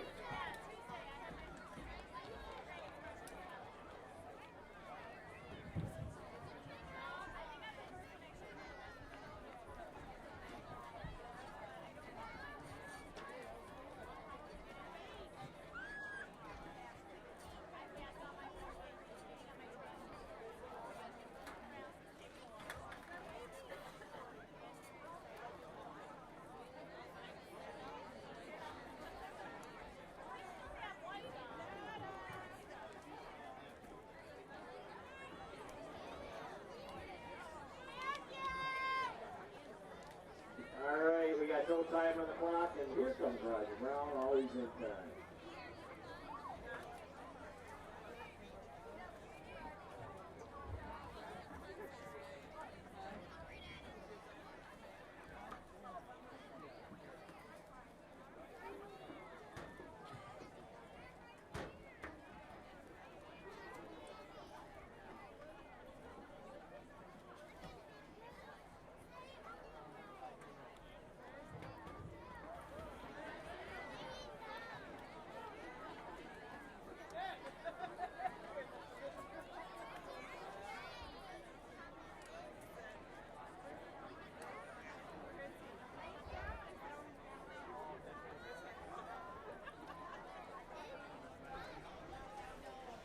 Welcome back to the second half of the Sandusky Deckerville alumni football game. Adam Filkins along with Mad Dog Mark Diamond. Eddie Fury is going down on the field to get some interviews here for the second half, as Sandusky will be kicking. Here we go, start the second half. Kickoff picked up by Deckerville. Decent run back. Armstrong, first one there to make the stop. And they bring it out here to about the 40-yard line. Redskin player a little slow to get up. Mid-gear throw on the bring back there. He's limping a touch. As Neumeyer kicks off. And again, remember the first Number series is down. 57, Jeff Stone it is.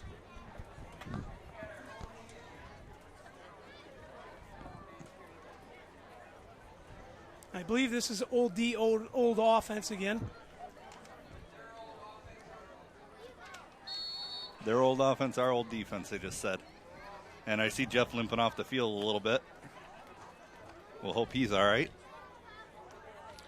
Didn't look too worse for wear, maybe just a little stinger. Little stinger. Maybe a cramp. You get a little older, you know, them cramps come a little quicker. And a whistle. 7-0 Deckerville leads. They got a rushing touchdown in I believe it was in the second quarter, wasn't it? Yes.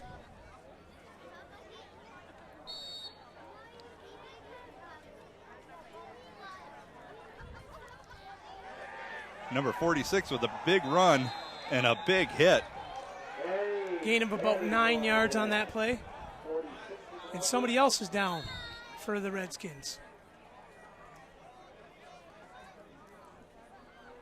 That was a whole lot of beef coming through there. And he's not moving too quick. I see he's holding his thigh. Not sure who it is. Pete Chernow on the carry. But that was away from the ball on that one.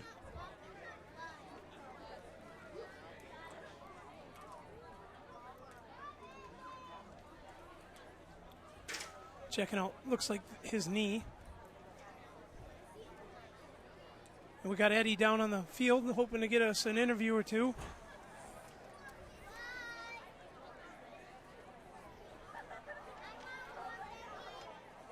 I think it looks like he's waiting for player coach Staliker there, but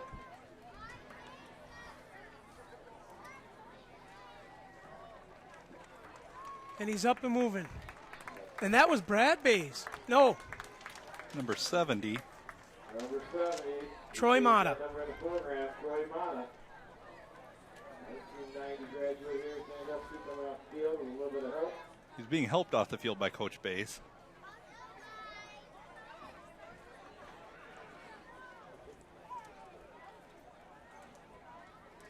And so Robert Swampy Anderson is going to take his place on the field. Oh, no, he's just going to take his place, Bays' place, helping him get off the field. Coach Bays said when they asked him earlier if he was going to get in, he said he'd be starting the second half. So, and he's in there right in the middle.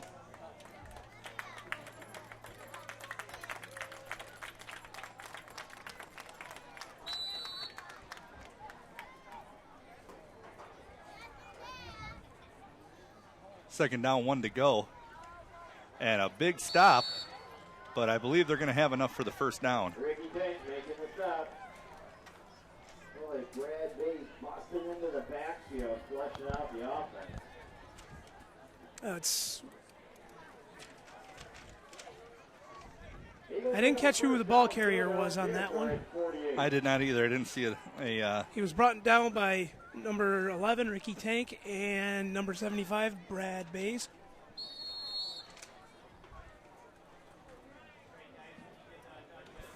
They're going to give him the first down on the Eagles' 49-yard line.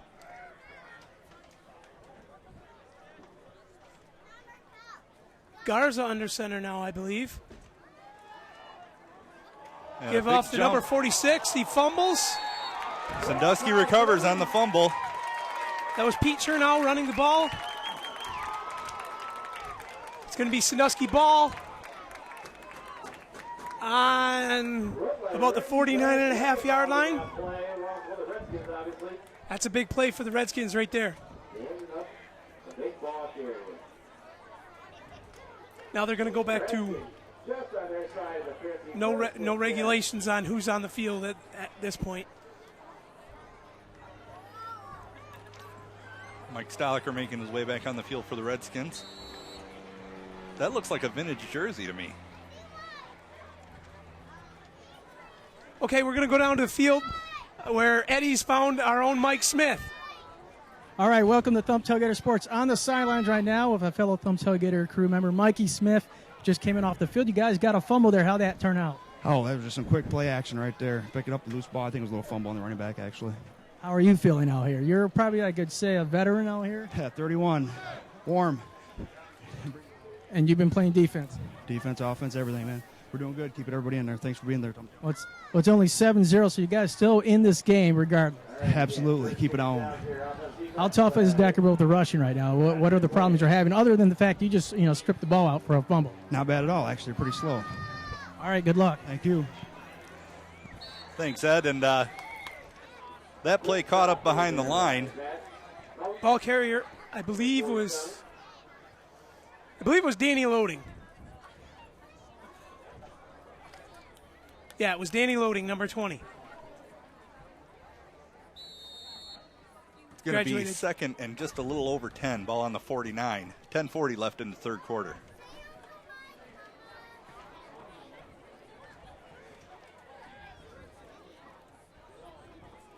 Loading's going to come out.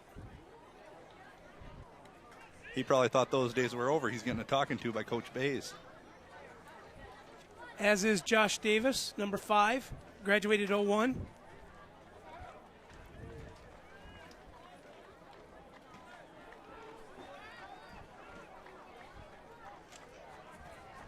Tank under center. Reverse, hand up. And he's caught up again behind the backfield. That's going to be Newmeyer with the carry. Loss of about 4, maybe 5 yards. Maybe 5. I think it's going to be 3rd and 15. We'll watch for the official check on the scoreboard here.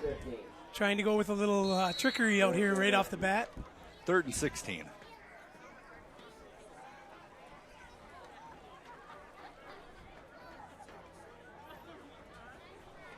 And it's cooling off a little bit. It's kind of nice out right now. I'm sure there's still plenty warm on the field, but add a little bit of breeze and it'd be a beautiful night for football.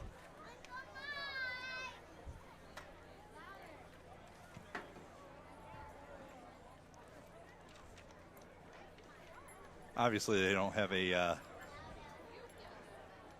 delay of game penalty in this game either. No, I don't believe they have a clock.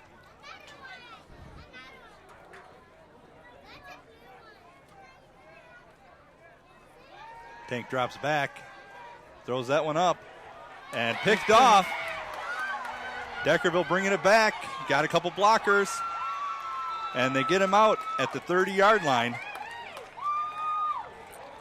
James Spatzel on the interception. James Spatzel, number 82. He just got a little bit wild with that pass, and Spatzel was right there looking for it.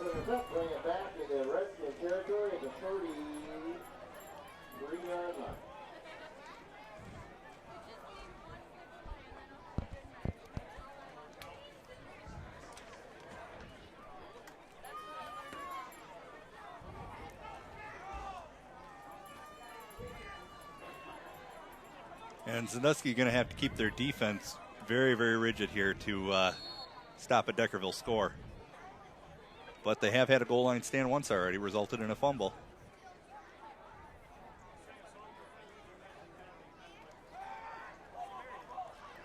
That one in the dirt.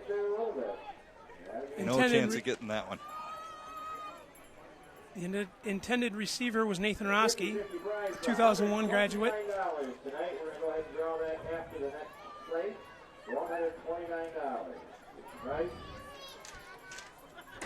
And I'm not sure if that's Garza or if that's Palmer under center.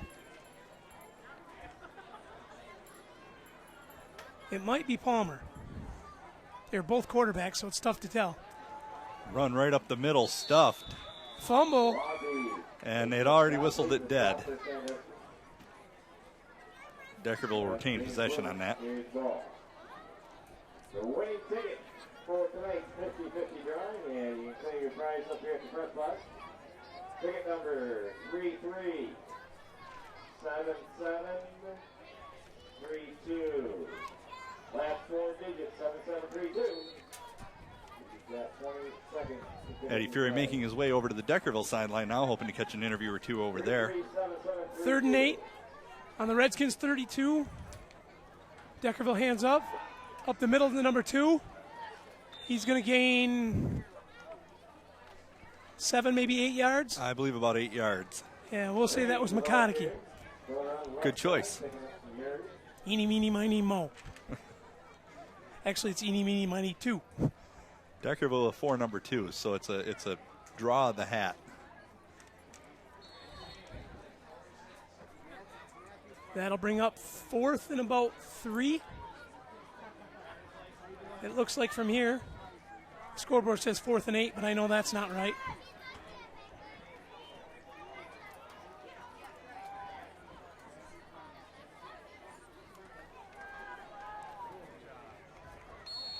Little draw play. And it looks like they did get the first down. They're signaling first down. Going to be at about the 21-yard line. 1st and 10, Deckerville Eagles. That was number 2 on the carry again. Brought down by number 72, Robert Swampy Anderson.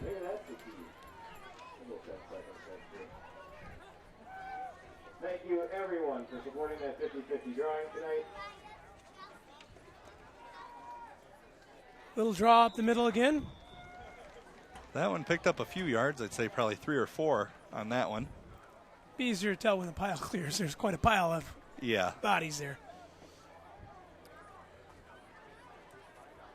It was just a 4, maybe 5 yards. Yeah.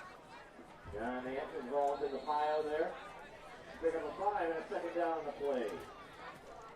As you just heard, Johnny Anton in on the tackle for Sandusky, a 1997 graduate.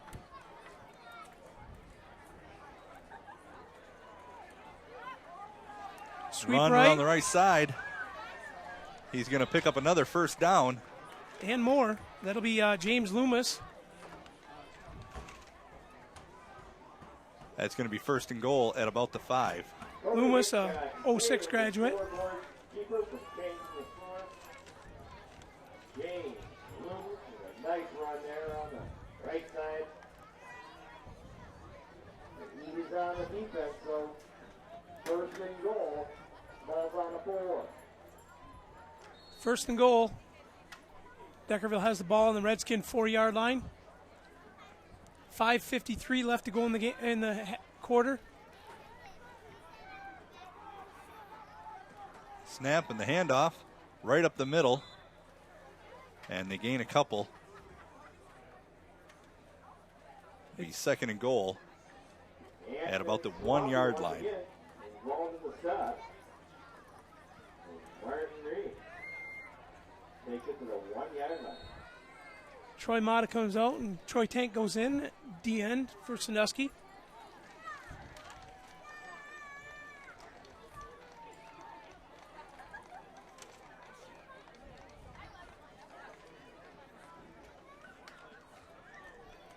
Deckerville comes up to the line. Handoff up the number middle. 2. And they're it looks gonna like stuff he's him. going to be stopped. It's going to be 3rd and 1. Sandusky trying to stiffen up here and get a goal line stand.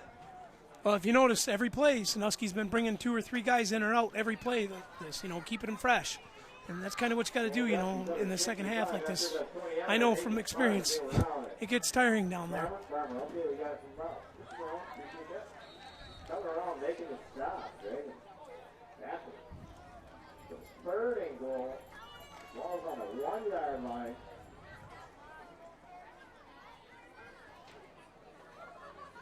Two backs in the backfield. Going to get it off the middle, and he's going to get it, number 2. Touchdown Deckerville. That's going to put them up 2 touchdowns, 13-0 right now until they have the extra point attempt. They kicked it last time. We'll see what they decide to do this time.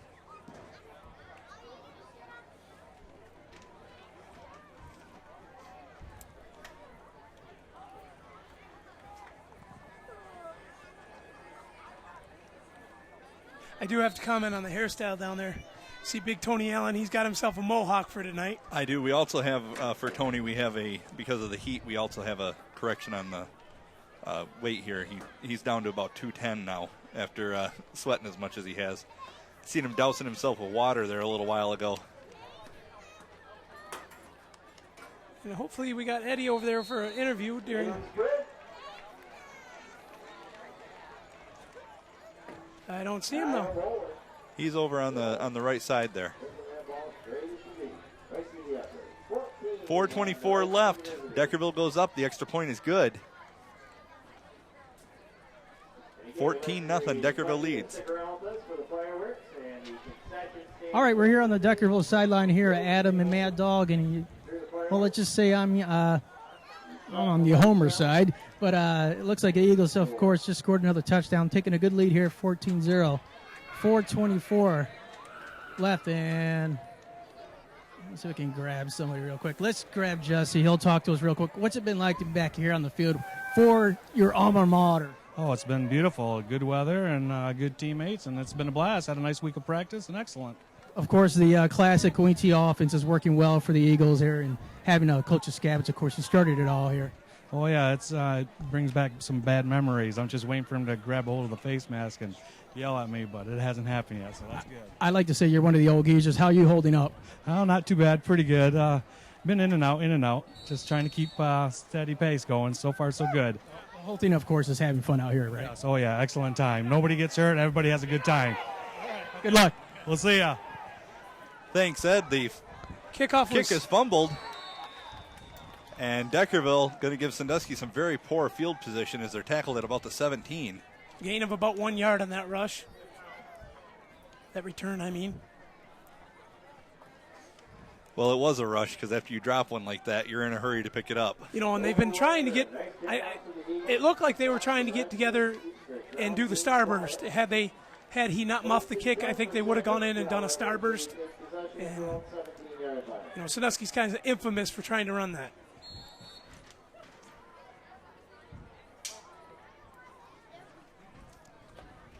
So 4:16 left to go in the third quarter. Deckerville up 14-0.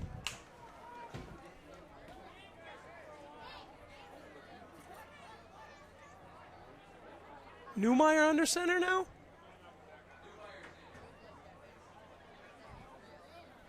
Going to run the option, going to keep it. Gains about 3 yards, maybe 4.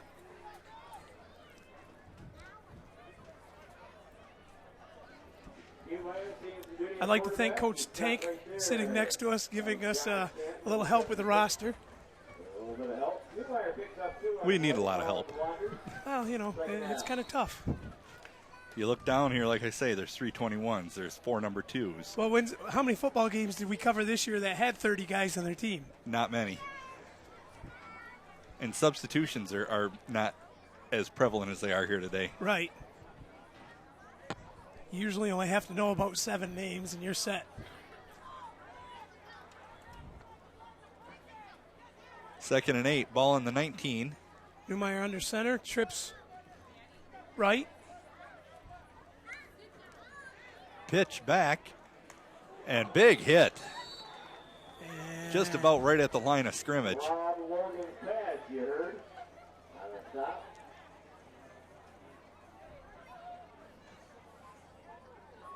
They're going to mark that a no gain. You're right.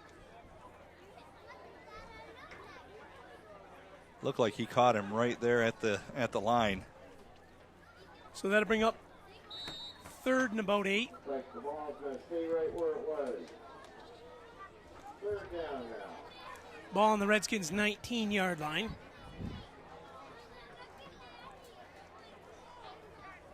Aaron Lane cut. And Ricky Tank split left.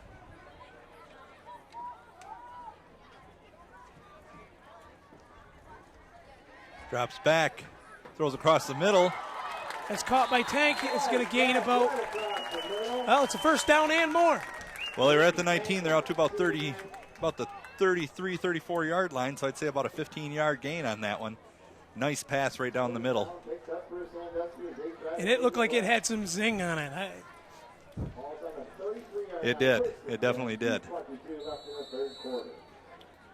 Newmeyer showing a little versatility, going from wide receiver to quarterback, handing the ball off, running the option, passing the ball. Hey, Sandusky needs to make something happen. Down by 14 with 2:07 left in the third. 1st and 10, ball on the 33. Full house backfield. He's going to give it off. Sweep left. He's got an opening. To 20. He Nathan breaks free. Ainsworth. He's got one man to beat, and he's out of bounds at the 40-yard line. Huge play by the Redskins. And that's what they've been waiting for. Get some of their speedsters out there, but there is a flag holding on the offense. I'm sorry, that wasn't Ainsworth. That was Hitchcock. And a nice run, but it doesn't matter. It's coming back. My bad, it ain't even Hitchcock. It's Danny Loading. I'm sure it's one of them. Well, I know it's Loading because there's Hitchcock down there on the field yet, or on the sideline. So. And that's got to be disgruntling to have a call like that called against you. And you know, they've been pretty lenient on the calls. yeah, it had to be pretty bad, I think, for it to get called. Either that or Eddie put some money in so he didn't have to wear a Redskins shirt. That could be, too. I'm watching for him over there, and oh, I see him again. He's on the track over there waiting for somebody to talk to. He kind of blends in.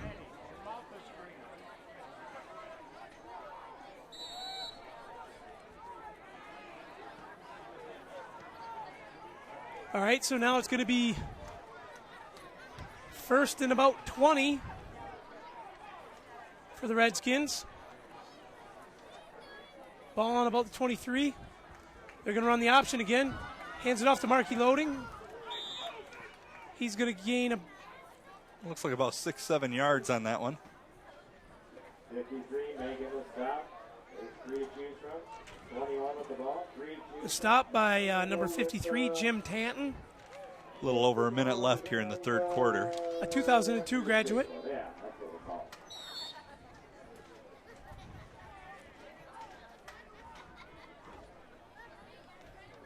Play down, 16 yards to go. Ball on the 28.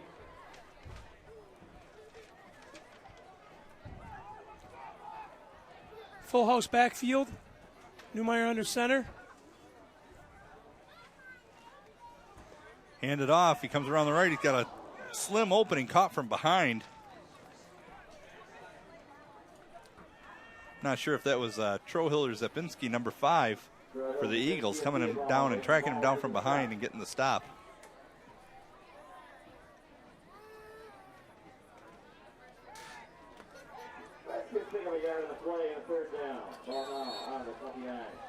Third and 15, ball on the 27. 20 seconds left here in the third quarter. As Sandusky needs to get something going on offense. That was run by Danny Loading.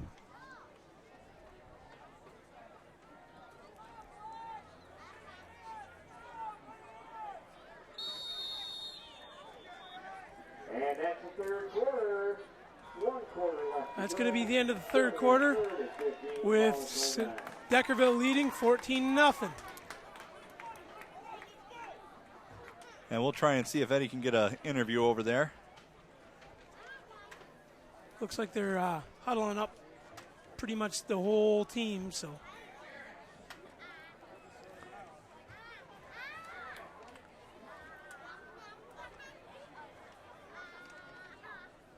Third and 15 for Sandusky when they come out of the break here, and ball on 29-yard line. They're going to have to pull out all the stops here in the fourth quarter to get this going.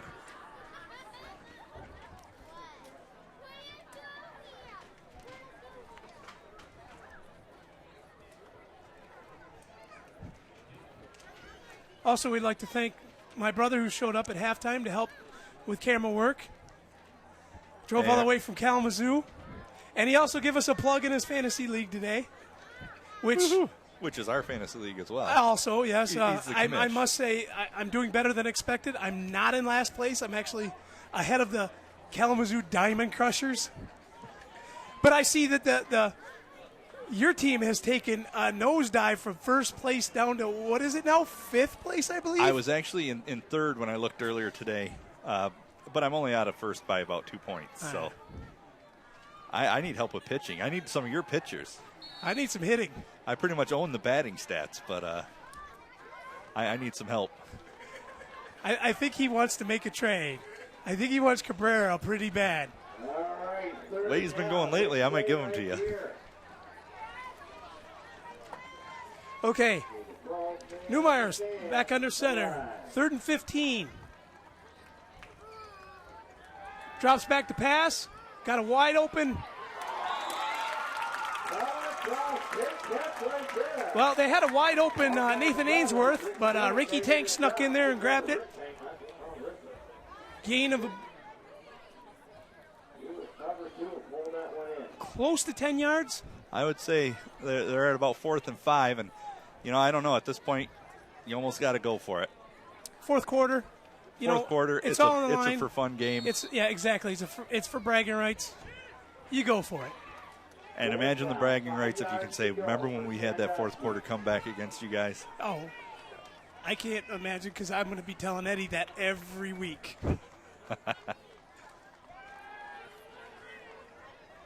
And that one, just kind of failed conversion as Deckerville will take over. But hey, they gave it a try. Yeah, they did. You can't. Got to give them credit for trying. And you got to give Deckerville's defense cover. They had every receiver out there covered pretty tight.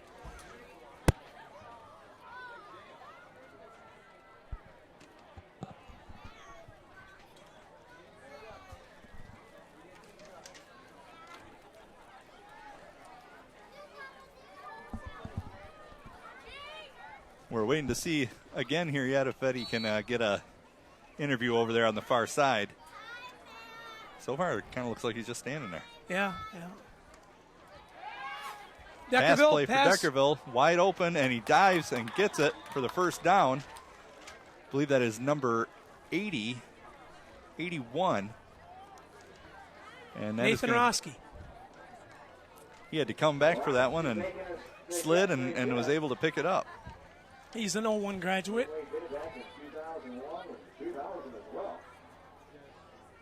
First down picked up for the Eagles. Inside the Redskins 30. Looks like it's marked for 26.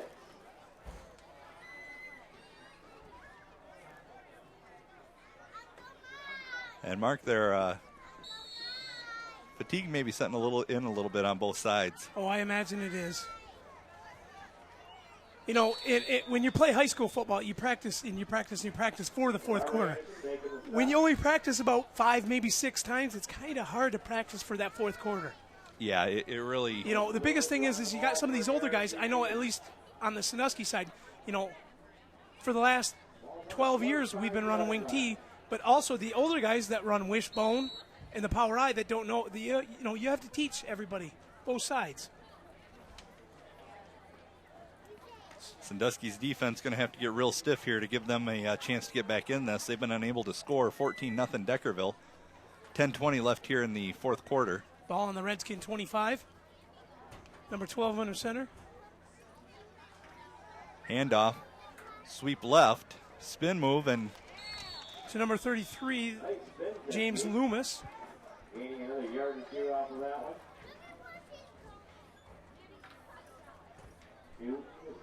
Apparently Eddie's just right at home over there with his Eagles.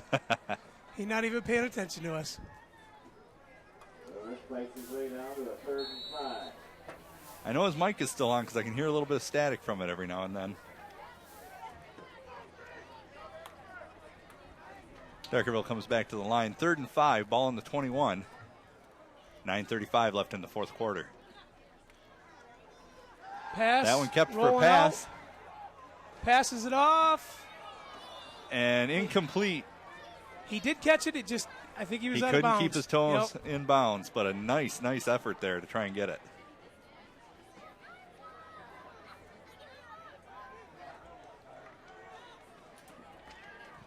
Guys are throwing that one a little bit off balance. Nice throw, though. I don't know. And Ed has made his way back to the sidelines here. He couldn't get another interview over there with his Eagles. Maybe 4th down now. Big play for both I don't know. sides. I'll just leave that one alone. yeah, well, shunned by the home team for him. Kyle Bowling's got his key out on the field. Clock is stopped with 9:24 left. 4th down, 5 to go. Ball on the 21. And Deckerville's going to kick the field goal.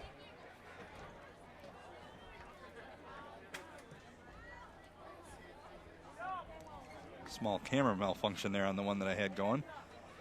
The kick is up. And no good. Short and wide left. Off to the left, just a little bit, but a beautiful jump right there. So the Redskins will take over. Same field position. 1st and 10, 21 yard line.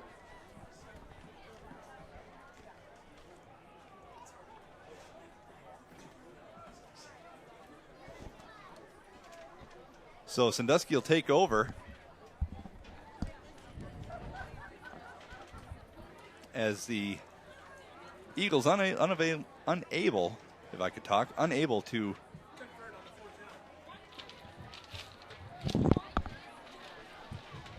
the kick, no good. You know, pretty decent kick though from, they were on the 21, so you figure that was a 39-yard field goal. Just a bit outside.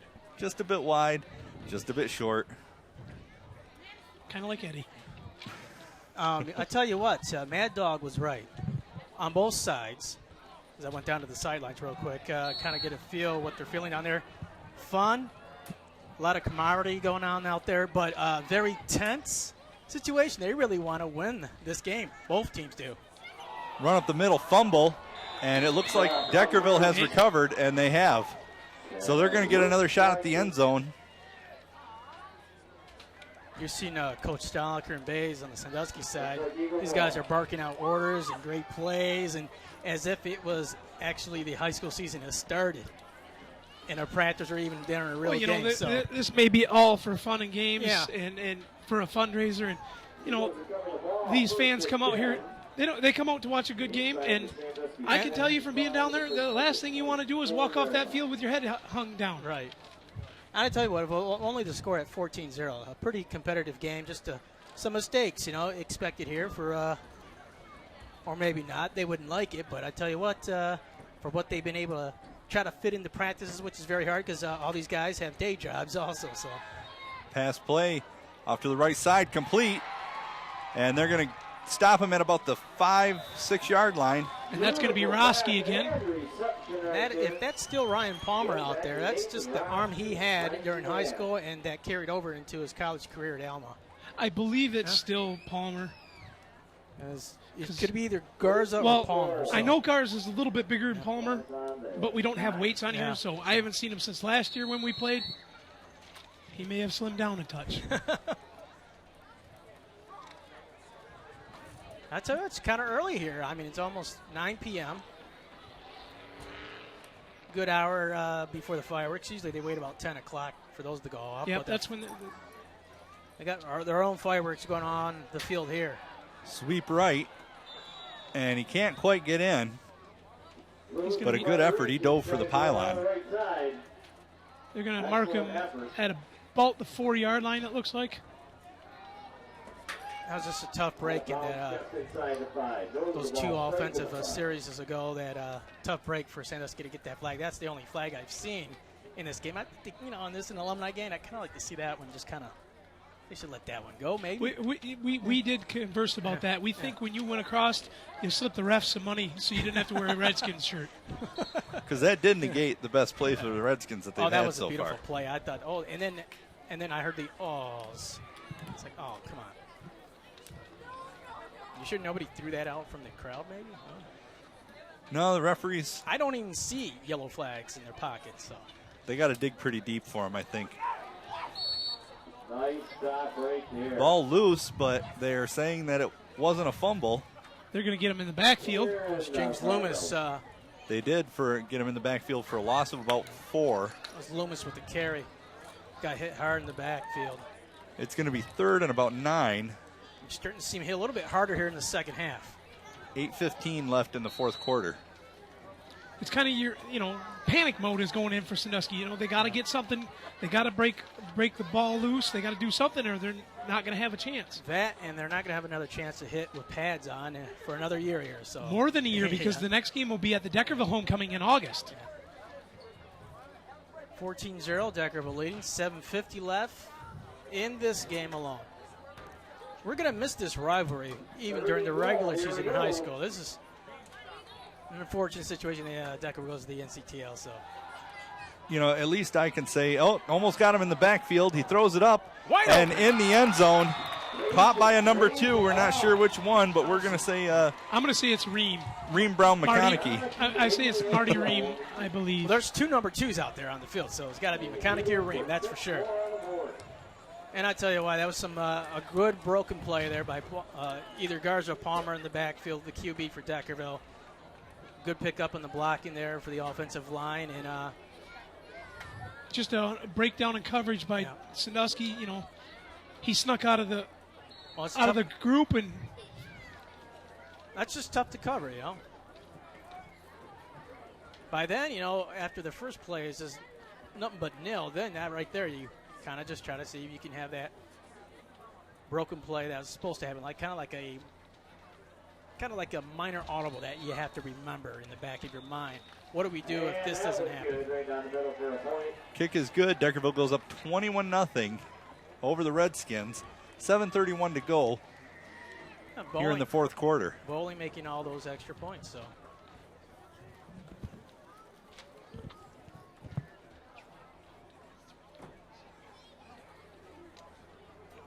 And Sandusky going to really have to get it going here and pull out some stops. I think we're going to see a lot of Air Redskin coming up here pretty soon.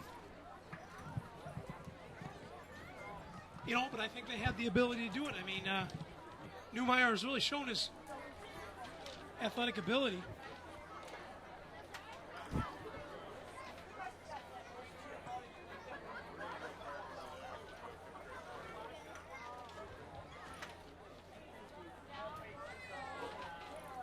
(21-0), Deckerville leading.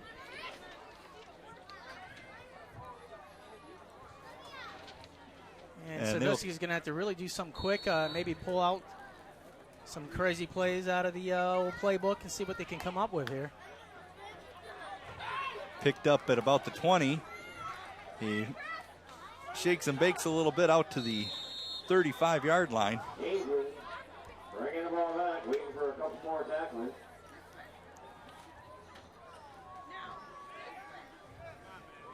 And with the carry there for Sandusky on the return.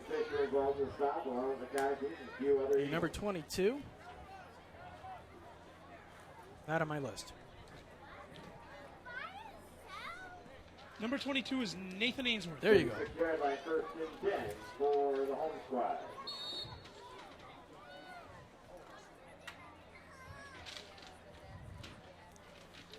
Ball on about just over the 35-yard line, between the 35 and 36. And if Sandusky wants to get back in this game, they got to score quick here, at least on this series. 3 backs in the backfield. Handoff there to number 20 of Sandusky. And he's caught up and taken down.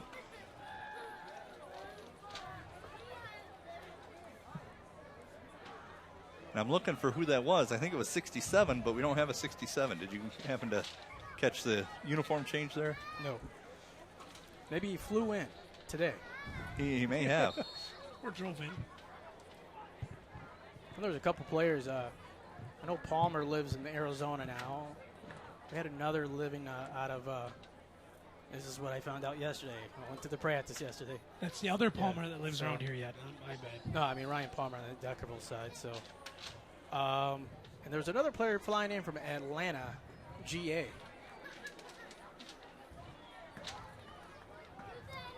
So you can see how much this alumni game means to some of these players flying in from across the country. Well, that's Sandusky's got a few guys that come in from. Sweep left. He's got an opening. And he was carrying that ball like a loaf of bread. He's lucky he didn't lose it, but he keeps a hold of it. That was number 9, Jeremy Bender. Actually, I know Aaron Thompson. He comes from Traverse City. Last year, he was actually a coach at the University of Traverse City St. Francis. Oh. And we say that in major jest because of the fact. Well, we'll leave that to all the other high school coaches who complain about that.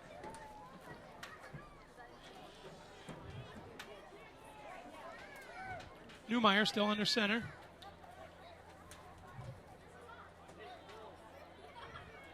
Split wide receivers, 2 on the left side, 1 on the right. 1 back. Running the option, gets it off. Got a little opening. Timing on the option right there. Gets about 2 yards on that play. Got out to 21. Stop for 2 more yards. Darren Bays coming back into the game. That's something I like seeing the Sandusky offense. Really good with the option. I don't see Deckerville do it too often at all. They always stick to their typical wing tee, and that's one of the things I like about the Sandusky offense that comes. You never know each year. It could change from one year to the other. And with this past year, they just had a great running game. Right, Bays always likes to mix it up every couple of years there, and you've seen that he uses the option. He likes to use a pass in one year, and then this past year, the rush. So I think whatever fits the type of players he has on the field. They're going to bring Ben Tank out, and he's actually going to go to end. Newmeyer still under center. Really close whole line right now for the offense. Run up to. They're going to get the first down and then some, up to about the 51, 52. Carry by Darren Bays. Down by Justin Lanky, I believe. 4:10 left to go in the game. A lot of the fans here would like to see Sandusky get on the board at least. And Sandusky down 21-0. At this point, I think they just want to get a score on the board, and that'll be good. They can do that. That would make the hometown crowd here pretty happy to see these guys at least get on the board in this game. You hate to see them come out and they put all the work into this. They put all the miles into travel. Nice slip away there by number 22 for Sandusky. Ainsworth. Good big gain there. So anyone out of bounds and stops the clock. About 3:40 left to go in the game. They're going to give him about 6 yards. A little bit better than a 5-yard gain. We'll call it 5 yards. The other thing is, I think Coach Bays has done, along with the coaches, is what those players remember what type of offense and what they did in their high school years, and it's just ingrained in your heads like riding a bicycle. You never forget it, you were down on the other side. I spoke of this. Practicing for a fourth quarter is almost impossible because you got these older guys that run a wishbone or run a power eye, and then you come into this offense and it's a whole other offense. You spend all practice trying to teach everybody how to do the one offense, the one defense. And a little of a minor gain there up the middle. Minor loss on that one. They stopped him about. Pushed him back there. Tried to go up the middle and try to find a hole there. So 3rd and 5, coming down to 3:10 left in this game.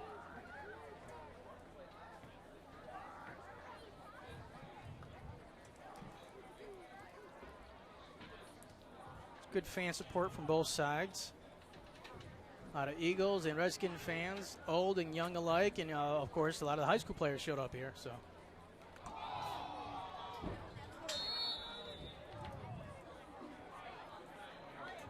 great view out here at Woodard Field. Beautiful night also for some fireworks later to celebrate Sandusky Film Festival. Come on the play, brings up the next down, which is 4th down. Heard the announcer say it's 4th and 6 now, coming down to 2:20 left here. We've got to see a big play here for Sandusky. I'd really like to see them get on the board here in this game. It's 21-0. The Deckerville Eagles leading Sandusky at the Alumni football game, the second meeting between these two teams. And Mad Dog had mentioned earlier, next year it'll be in August 2011 at the Deckerville homecoming. And this is actually Sandusky's 5th alumni game, 3 against Croswell, and Sandusky's yet to get a W. So you're going to be ready for next year to make sure that doesn't happen, huh? Here Do we what go. you can. And he's brought down in the backfield. Way back. Deckerville defense penetrates the O-line of the Redskins, and Redskins can't get Loss of anything about going. 14 yards. He was looking downfield and did have someone open, but just Eagles came down and swarmed him. Back in their own territory, at the 43-yard line. About a minute 22 left here, 21-0, Deckerville leading.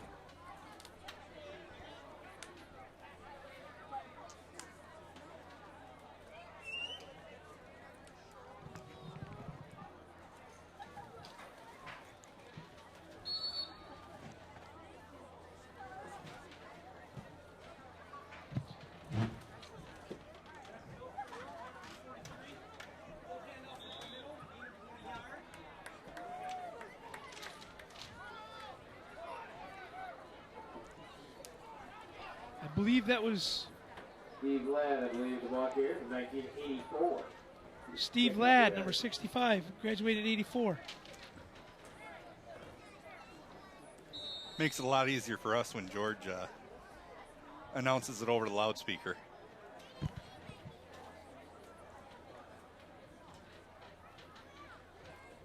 Second down and about 8 for the Eagles. They're at about the 42-yard line.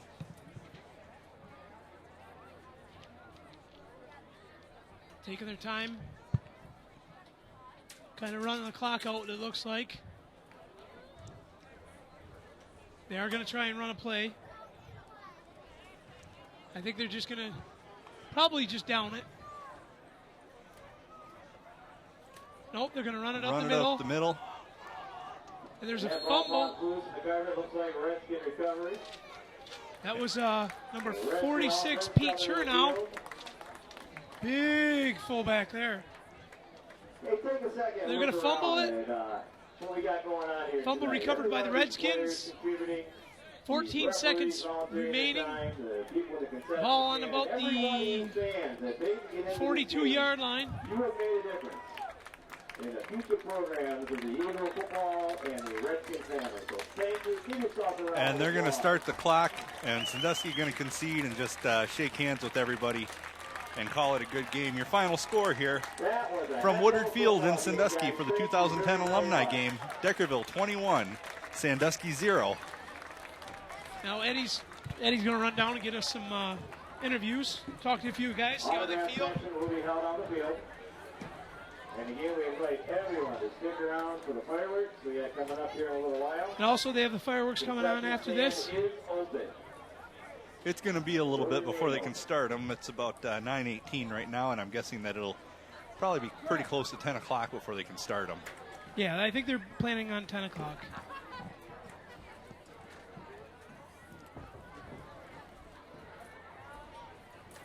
A long line of players shaking hands, and you know, everybody pretty happy to be out there on the field. And You know, you see a lot of guys patting each other in the back, you know, giving little hugs, and, you know, everybody's just happy to be able to be walking off the field, no injuries, nothing major happened. You know, and all in all, it was a good night of football. Good night of football. And as you see on the camera, we got Eddie down on the field waiting for an interview.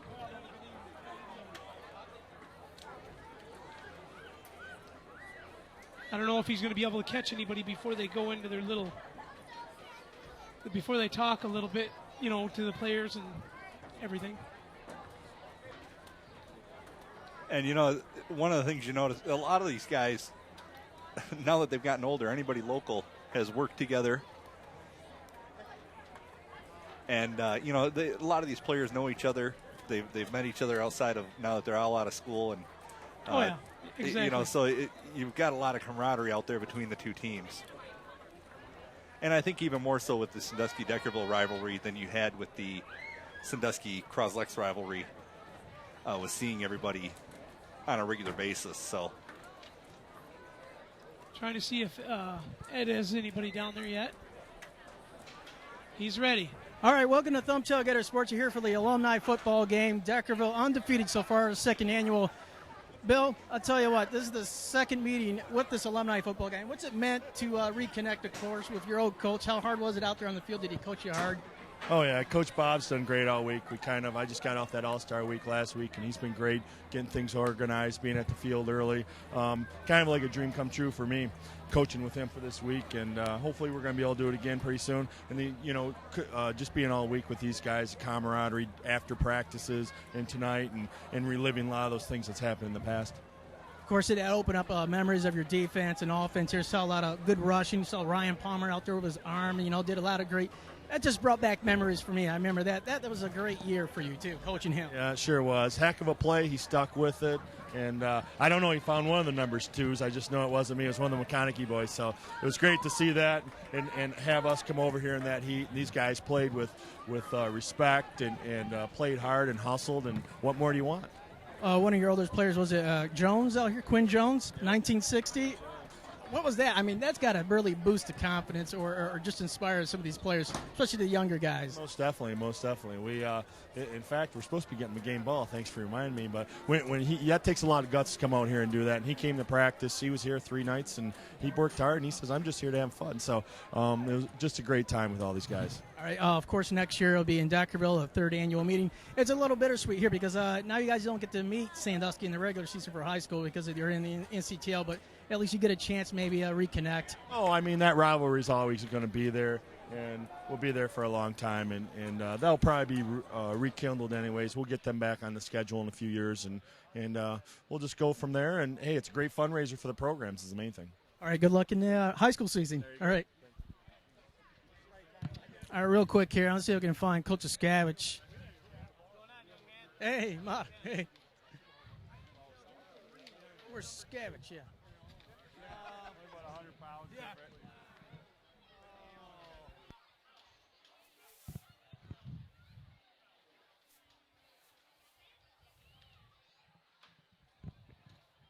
And Eddie's still down there, as you can see, trying to find somebody to talk to.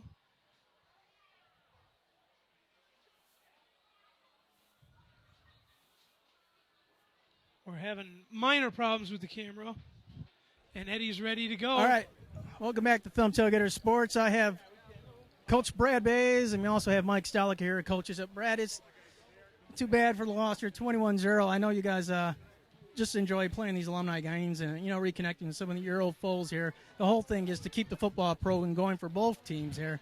What was the experience like this week for you? Oh, it's always a lot of fun. It's great to see the guys that I played with, and then there's some of the guys that played, they're like the seniors when I played and things, and they're still, a couple of them are playing real well, and it's real nice having the guys that played for me too. It's real neat. It's a real emotional week for me just seeing them all again. The whole point to this is to keep the football programs, even with the youth, all the money goes right back to both schools. The thing I liked about seeing with the Sandusky offense, always an exciting offense. This past season we saw a lot of the rushing game.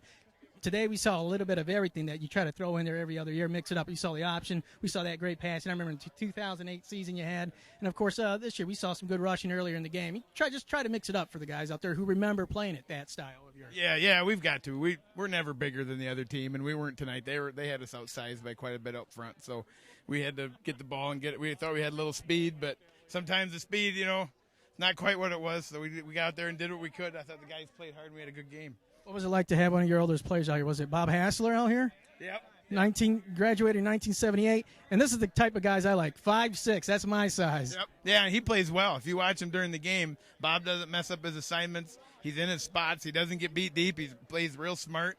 He's one of those guys who play every year that we have it. Next year, of course, you'll be in Deckerville. What's it like going to that atmosphere? Always hot, always up. Yeah, our game's a big game either way.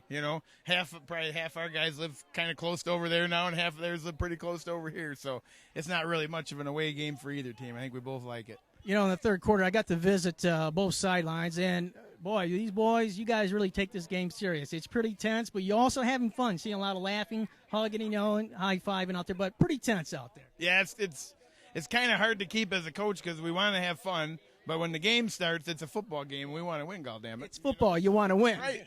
And so the guys get going, and we play hard, and we get, we were pretty upset. We were behind, but we kept together. And, I said, hey, we're not 17 anymore. We ain't got to cry if we're behind. We'll just keep playing and having fun, All right, I'm going to talk to Hassler right now. Hey, all right, thanks for having us out here.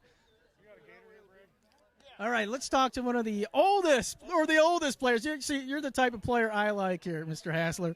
I'm 5'6" also, probably about $150 maybe, but what was it like? I mean, the players come up to you, they really just pumped. They're just pumped to see you out here. I mean, you graduated way back in 1970. Yeah, of course, there's somebody older here from 1960. What was it like to come out here to don that uniform that you're so proud to wear? Well, I've been doing this for 5 years now, and it's just a fun time to get back together. And it's to see everybody every year come back and play, just a team thing. And I'm going to be here again next year as everything goes well.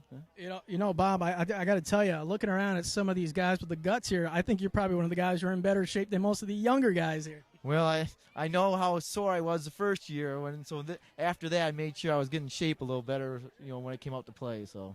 Well, of course, the result wasn't what you liked, but besides that, it was all about coming out here and having fun, and here for a good cause also. Good cause, that's right, and we got good sportsmanship from Deckerville, and it was just a good time. Money goes for a good cause, like you said. Yeah. Now the game's over. Are you gearing up for next year already? Well, we're gonna wait till tomorrow, maybe. You're gonna gear up. Book that appointment pretty soon here. Yeah, there you go. Probably maybe a little bit of massage will help. It won't hurt. We're gonna have a little therapy tonight, liquid therapy. Well, thanks for talking to us here. Good luck. As Bob Hassler, the Sandusky oldest on the Sandusky side of the field here. Right now, Deckerville having their little powwow out here. I'll let you guys take it for a little bit here, see if I can get a word with Bob Siskavich and maybe the oldest player. We just heard Bill Brown saying that they'll be giving the game ball there to Quinn Jones. Well, thanks, Ed. We, again, hear the final score, 21 Deckerville, Sandusky nothing. I guess we're going to have to go buy ourselves a couple Eagles shirts. Yeah. We are. But you know what? It was a lot of fun watching this. Maybe next year you and I might both be down in that field. Ed'll be running it solo. There ain't no might about it. I'm going to play next year. This has been hard sitting up here in the booth watching. I sit here and I watch it, and it makes me want to. Guys, but I think they're going to give the game ball to Quinn Jones. He's making a little speech here in the circle, and they're all yakking it up and joking about it. And right there, you can see on camera, they just gave him the game ball.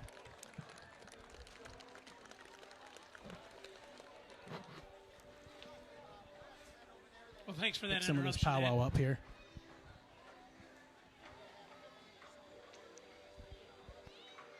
Well, Ed, while you're waiting for the crowd to clear out there and get an interview with the Eagles, again, we just want to say great game by both teams. You got a hats off to these guys. It's not easy to come back after that long of being, we'll say, dormant.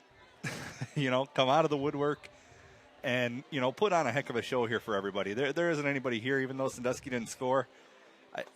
It was great to see some of the guys that I played with, some of the people I know, Chuck Collier, Wally Phillips. I seen those guys play and grew up. and grew up watching those guys, and so a lot of fun to see them get to go on the field and play, and some of the guys that I seen after I graduated, it's good to see them out there too. Oh yeah, definitely. That's the thing is being with the guys out there.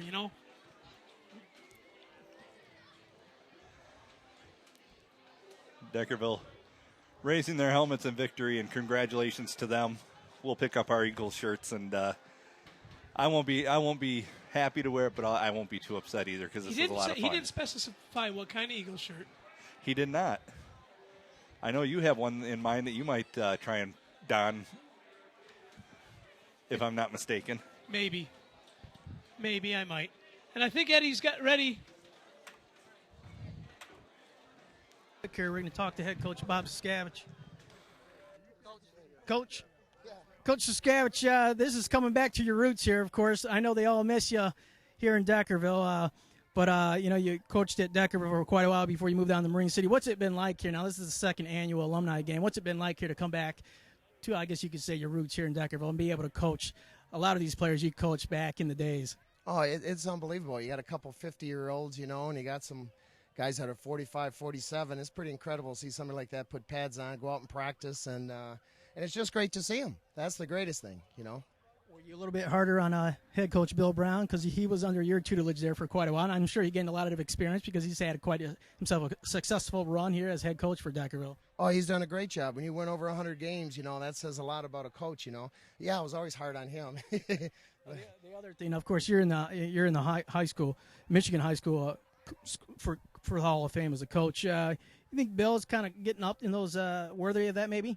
Well, a lot of guys are worthy of that. I just think when you get old, they feel sorry for you and they throw you in there. But, of course he is, and so are a lot of coaches, A good victory here at 21-0. Even though it was an alumni game, I just talking to Coach Brad Bays, quite tense here on the sidelines. The guys come here, they want to win. So. Oh, they do. They do. We get yelling or something, but the bottom line is they're just a great group of people over there on the other side, and we'll go down to the beer tent and probably have a pop or something and talk. The plays are always going to be better when you get down there, but it's a great way to raise money. Right. I think they're taking a couple years off, but it'll be fun. That's the whole thing, is to keep football alive in the Thumb, and especially at Deckerville and Sandusky, and that's what it's all about here. Yeah, it is. Rivalries are great. That's why we have them.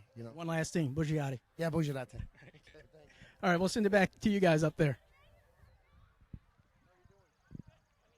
We're going to wind this thing up and so we can get, Adam needs to burn this onto the DVD and get it handed out to the players tonight. So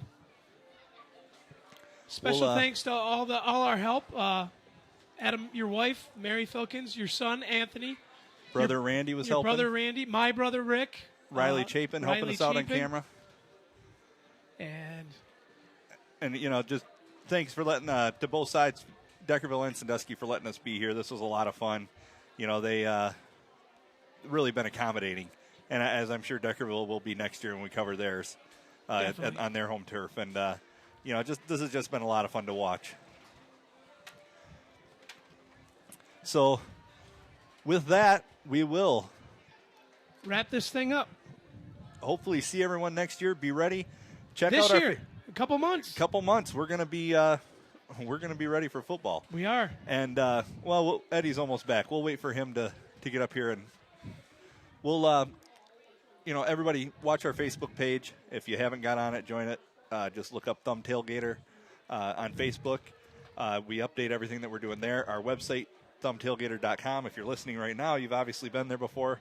And when you're listening to it on the DVD, make sure to check out the site. You can listen. We're going to be covering Sandusky games and Deckerville games, and we'll be having scoring updates on a regular basis. So we'll get ready to wrap this thing up. Eddie made his way back up to the booth here. He's out of breath, and we'll wrap this thing up here quick. Well, hopefully the camera didn't catch it. I think Saskavich just saw how out of shape I was. He made me do a couple up and downs down there. That's why I'm out of breath. The camera caught it, and so did we. Okay. Yeah, we actually did a play-by-play on that, I think. Well, the universal message here, of course, is all about keeping football alive and keeping the spirit alive here in the Thumb. First Sandusky and Deckerville. And Coach Saskavich said it right there. The spirit, lives on here. That's what it's all about. Well, and to wrap it up, Deckerville winning tonight, 21-0. And they've got 2 years in a row on Sandusky now in the alumni game, and I'm sure all these players will be back, and maybe a few more next year to get vengeance. To get vengeance or to keep that streak alive, depending on which side of the ball you're on. Here's the other thing. You guys might be out in the field next year. I've already said there ain't no might about it. There is, huh? Adam, I think they're going to need you out there also. They might. They might need me to fill a couple of holes there. Yeah. Back in the old years, you punch it in there for the old refrigerator. Touchdown, right? Sometimes. Okay. All right. Well, thanks, everybody, for watching tonight. And for the players who will watch this later on, hats off to you and a great job. You put on quite a show and very entertaining to watch. And thank you guys for supporting your alma mater and their sports programs. For Mark Diamond and Eddie Fury, this is Adam Filkins. And our cameraman? We already covered them while Okay. you were on the way up. But thanks to Randy, Mary, Anthony, and Riley for helping us out, and Rick for coming in and bringing us a few pops up here and helping us out as well. So, again, for Eddie and Mark and myself, we'll hopefully see you later on down the road in the 2010 high school football season coming up here in about 2 months. Good night, everybody, and God bless.